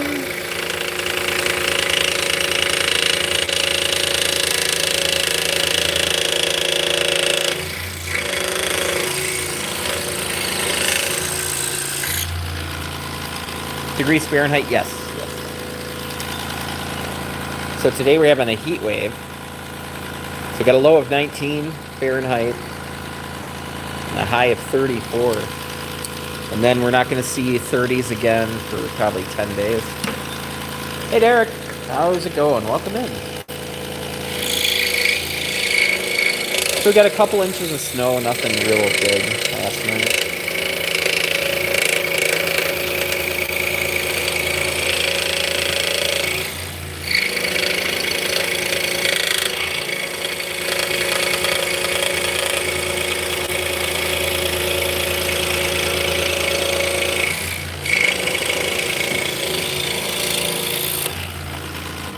So, yep. I was kind of dreaming for a green Christmas, but apparently that's not going to happen this year. It was 48, yeah. Oh, nice. T-shirt weather. Sweatshirt weather. Cardigan weather. Because it's a nice day for a light sweater. It's a nice day for a cardigan.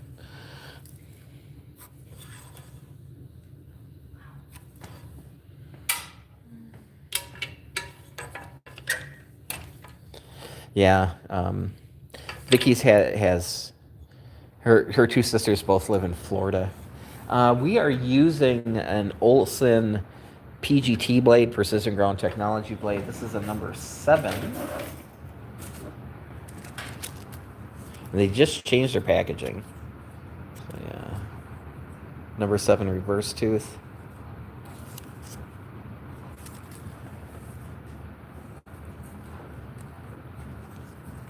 All right, cat lady, have fun. Luckily, you're getting done with work. Oh, I should really put Germany on my bucket list. Well, it's where my mother's side of the family's from. I'm in Wisconsin. I'm in Fond du Lac, actually North Fond du Lac, Wisconsin. Actually, that's where the sister is right now. Yeah, your sister's in Germany right now. I keep telling her, you don't have to fly all the way to Germany and go to Cologne, Germany to buy cologne. You can just buy it here.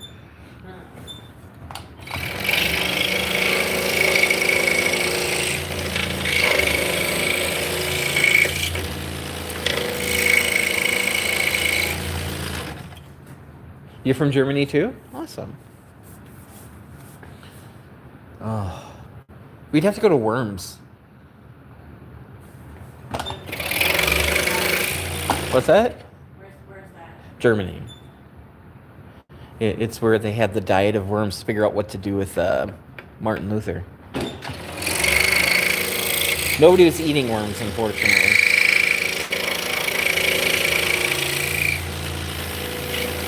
Yeah, I'm in America.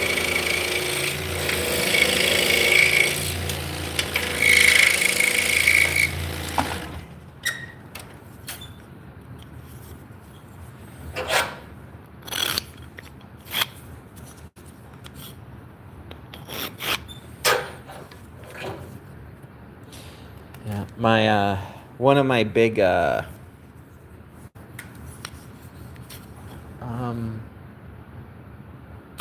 how would you classify Hans? Huh? He is a friend, but he also helped me out quite a bit. Get the business going. My mentor. Yeah. Munich? Well, we know where to go.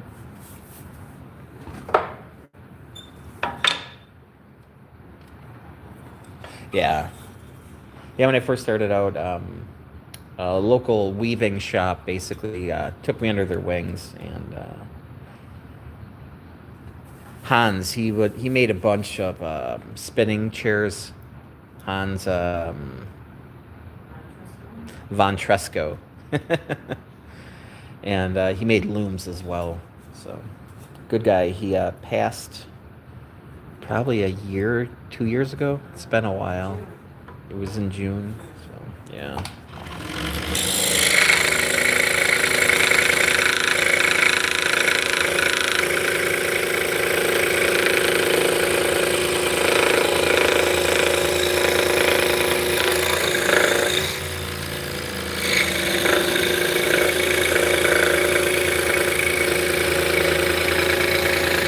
Yeah, he would rarely speak German unless he got hurt in any way. Then the German came out.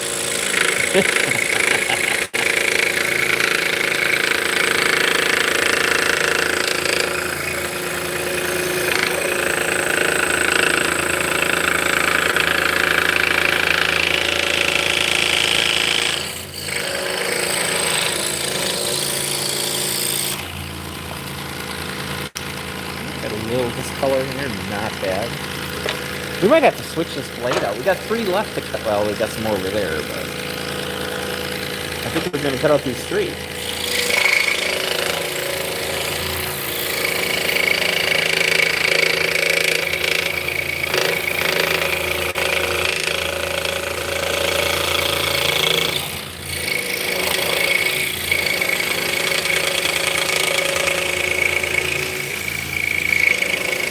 Yeah, we've gotten about 2 hours out of this one blade. Says a lot.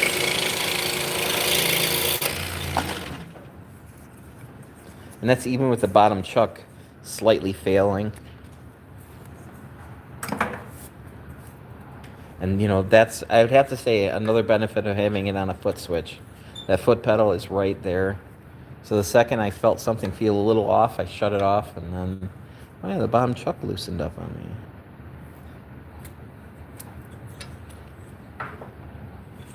Which was all me. I didn't tighten it up enough. So these do wear out over time.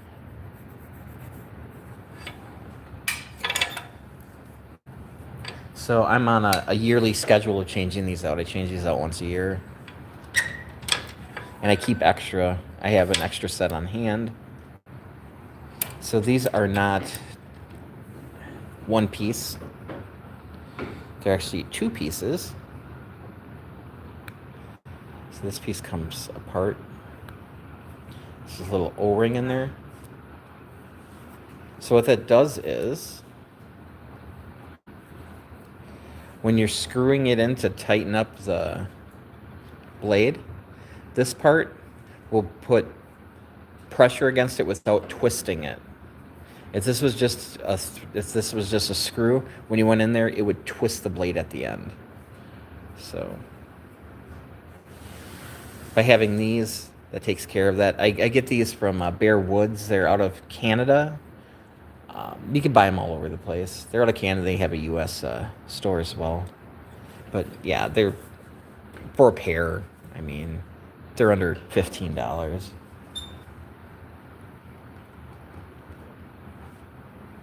So I've been running a Bauer scroll saw from Harbor Freight. It's made by Chansen in China. And then Buck Tool sent me one of their saws to review. That's also made by Chansen. And they don't use this, but I haven't found it as a really big issue as of yet. But if it does become an issue, I'm going to swap them out for these. I think that's a huge upgrade. Just a little thing that just makes your life just a hair better.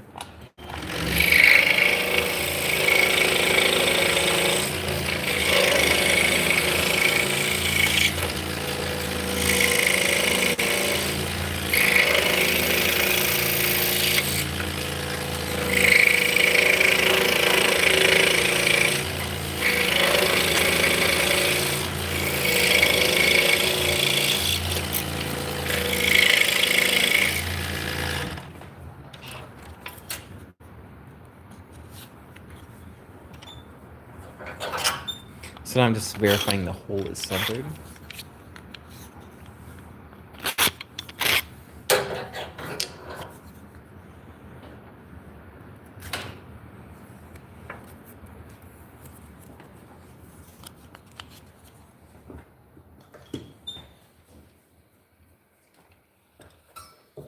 Oh, we got 3 left. I'm sorry. I thought we had 2 left, but no, there's 2 on this board.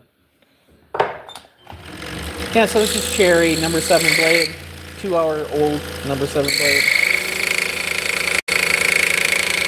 So it's a double skip tooth blade. It also has reverse teeth.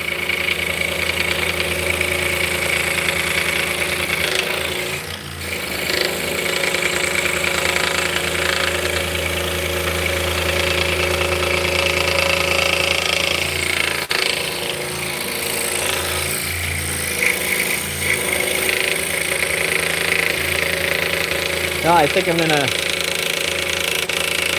put a new blade on. I thought I'd be able to get through this without it, but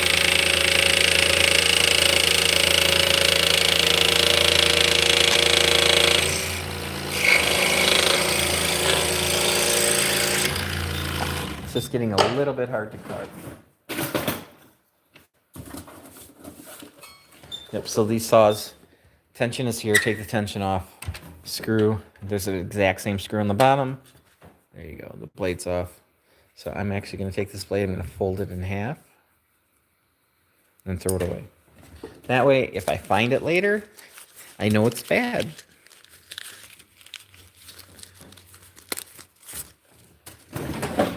So if you look at the blade, sorry. Got a piece of paper here or something. So 2 teeth, big gap, 2 teeth, big gap.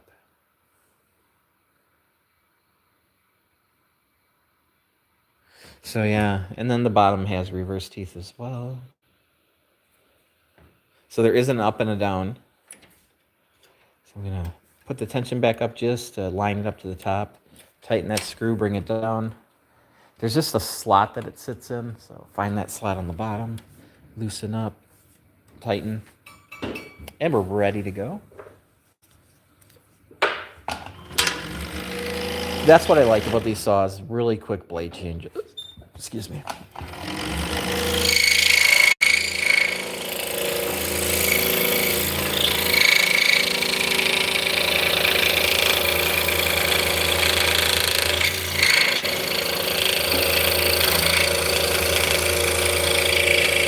Don't get me wrong, I would love a Hagener.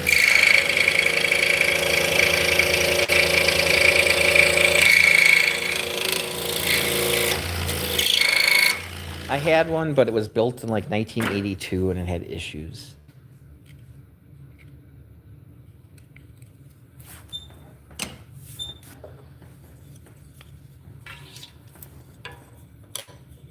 And it was made in West Germany, so you know it's good. Hagener are very nice saws. They're very expensive new. They are a single, they are a parallel arm saw. This is a double parallel. So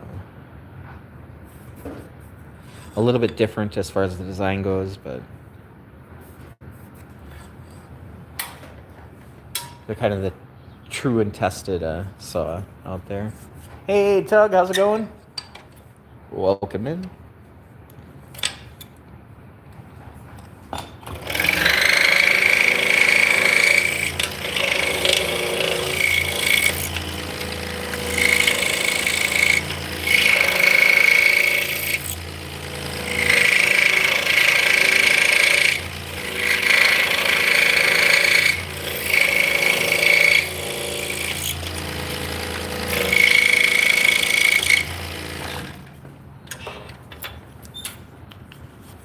There we go.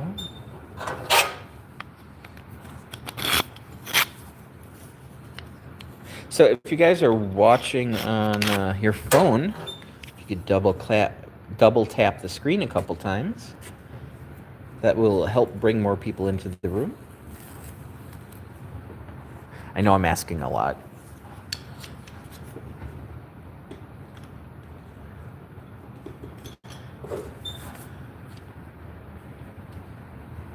I'm not much of a beggar. I don't do that very often.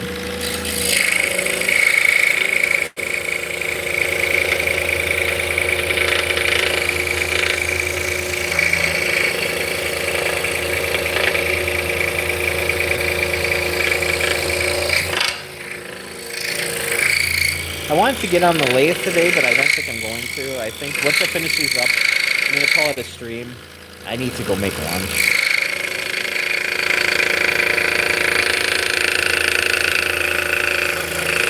And then from now until, I think the 15th, we package to go to the post office every day. Normally we ship twice a week, but with the holidays we go every day. Otherwise you could get swamped.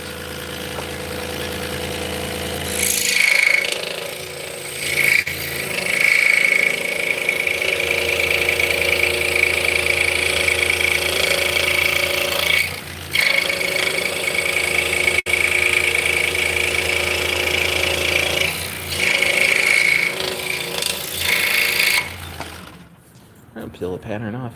There we go.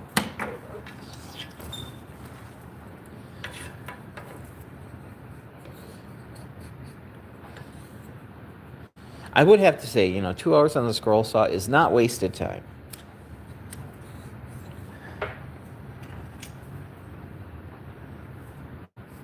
So we have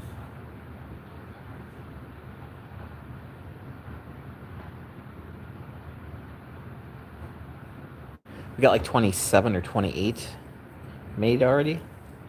It's not bad.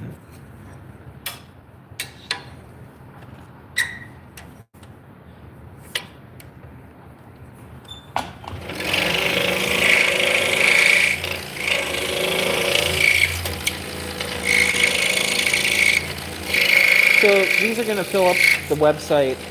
Some of them are going to get held for our next in-person show.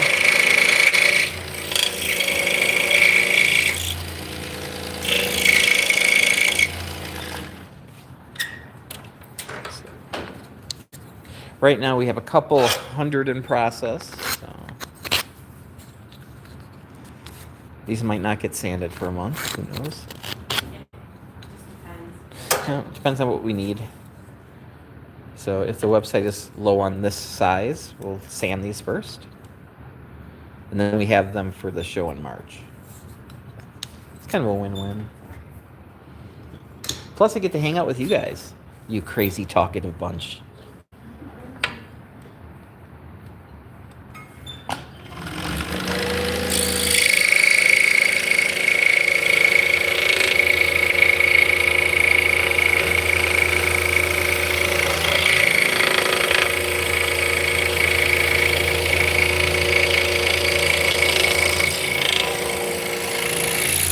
What's that? I'm thinking about sanding that. Sure. Are you gonna go put it on the drum sander? No, I was gonna put it on this one. Okay.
Look better? It's a little better.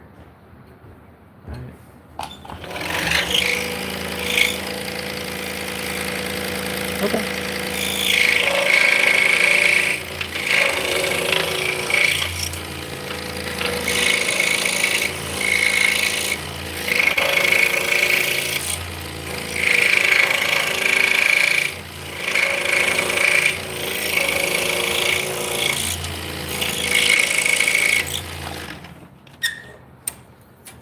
So my partner does the layout work on these and drills this hole, which is amazing.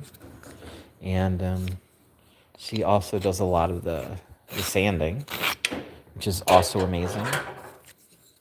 So it's kind of like, it frees me up to, I don't know, do the complicated stuff, I guess. Yes. I don't like doing this stuff. It's good. Yeah, and I did not. So we got a piece of ash here, and these are all decos. So this is the middle arm that'll fit in that hole. So we're not going to cut these out right now. I'm going to go make some lunch. So thank you guys for hanging out with me. I really appreciate it. I live stream usually between 3 and 5 times a week. I really don't have a set schedule as of yet. So if you'd like to hang out with me again, the easiest thing to do would be to subscribe and click the bell so they'll notify you when I go live. And you can always unclick the bell if you get sick of seeing me. So anyway, well, you didn't see me at all, but you can see the hands. All right, guys, have a good day. Scott is out. I should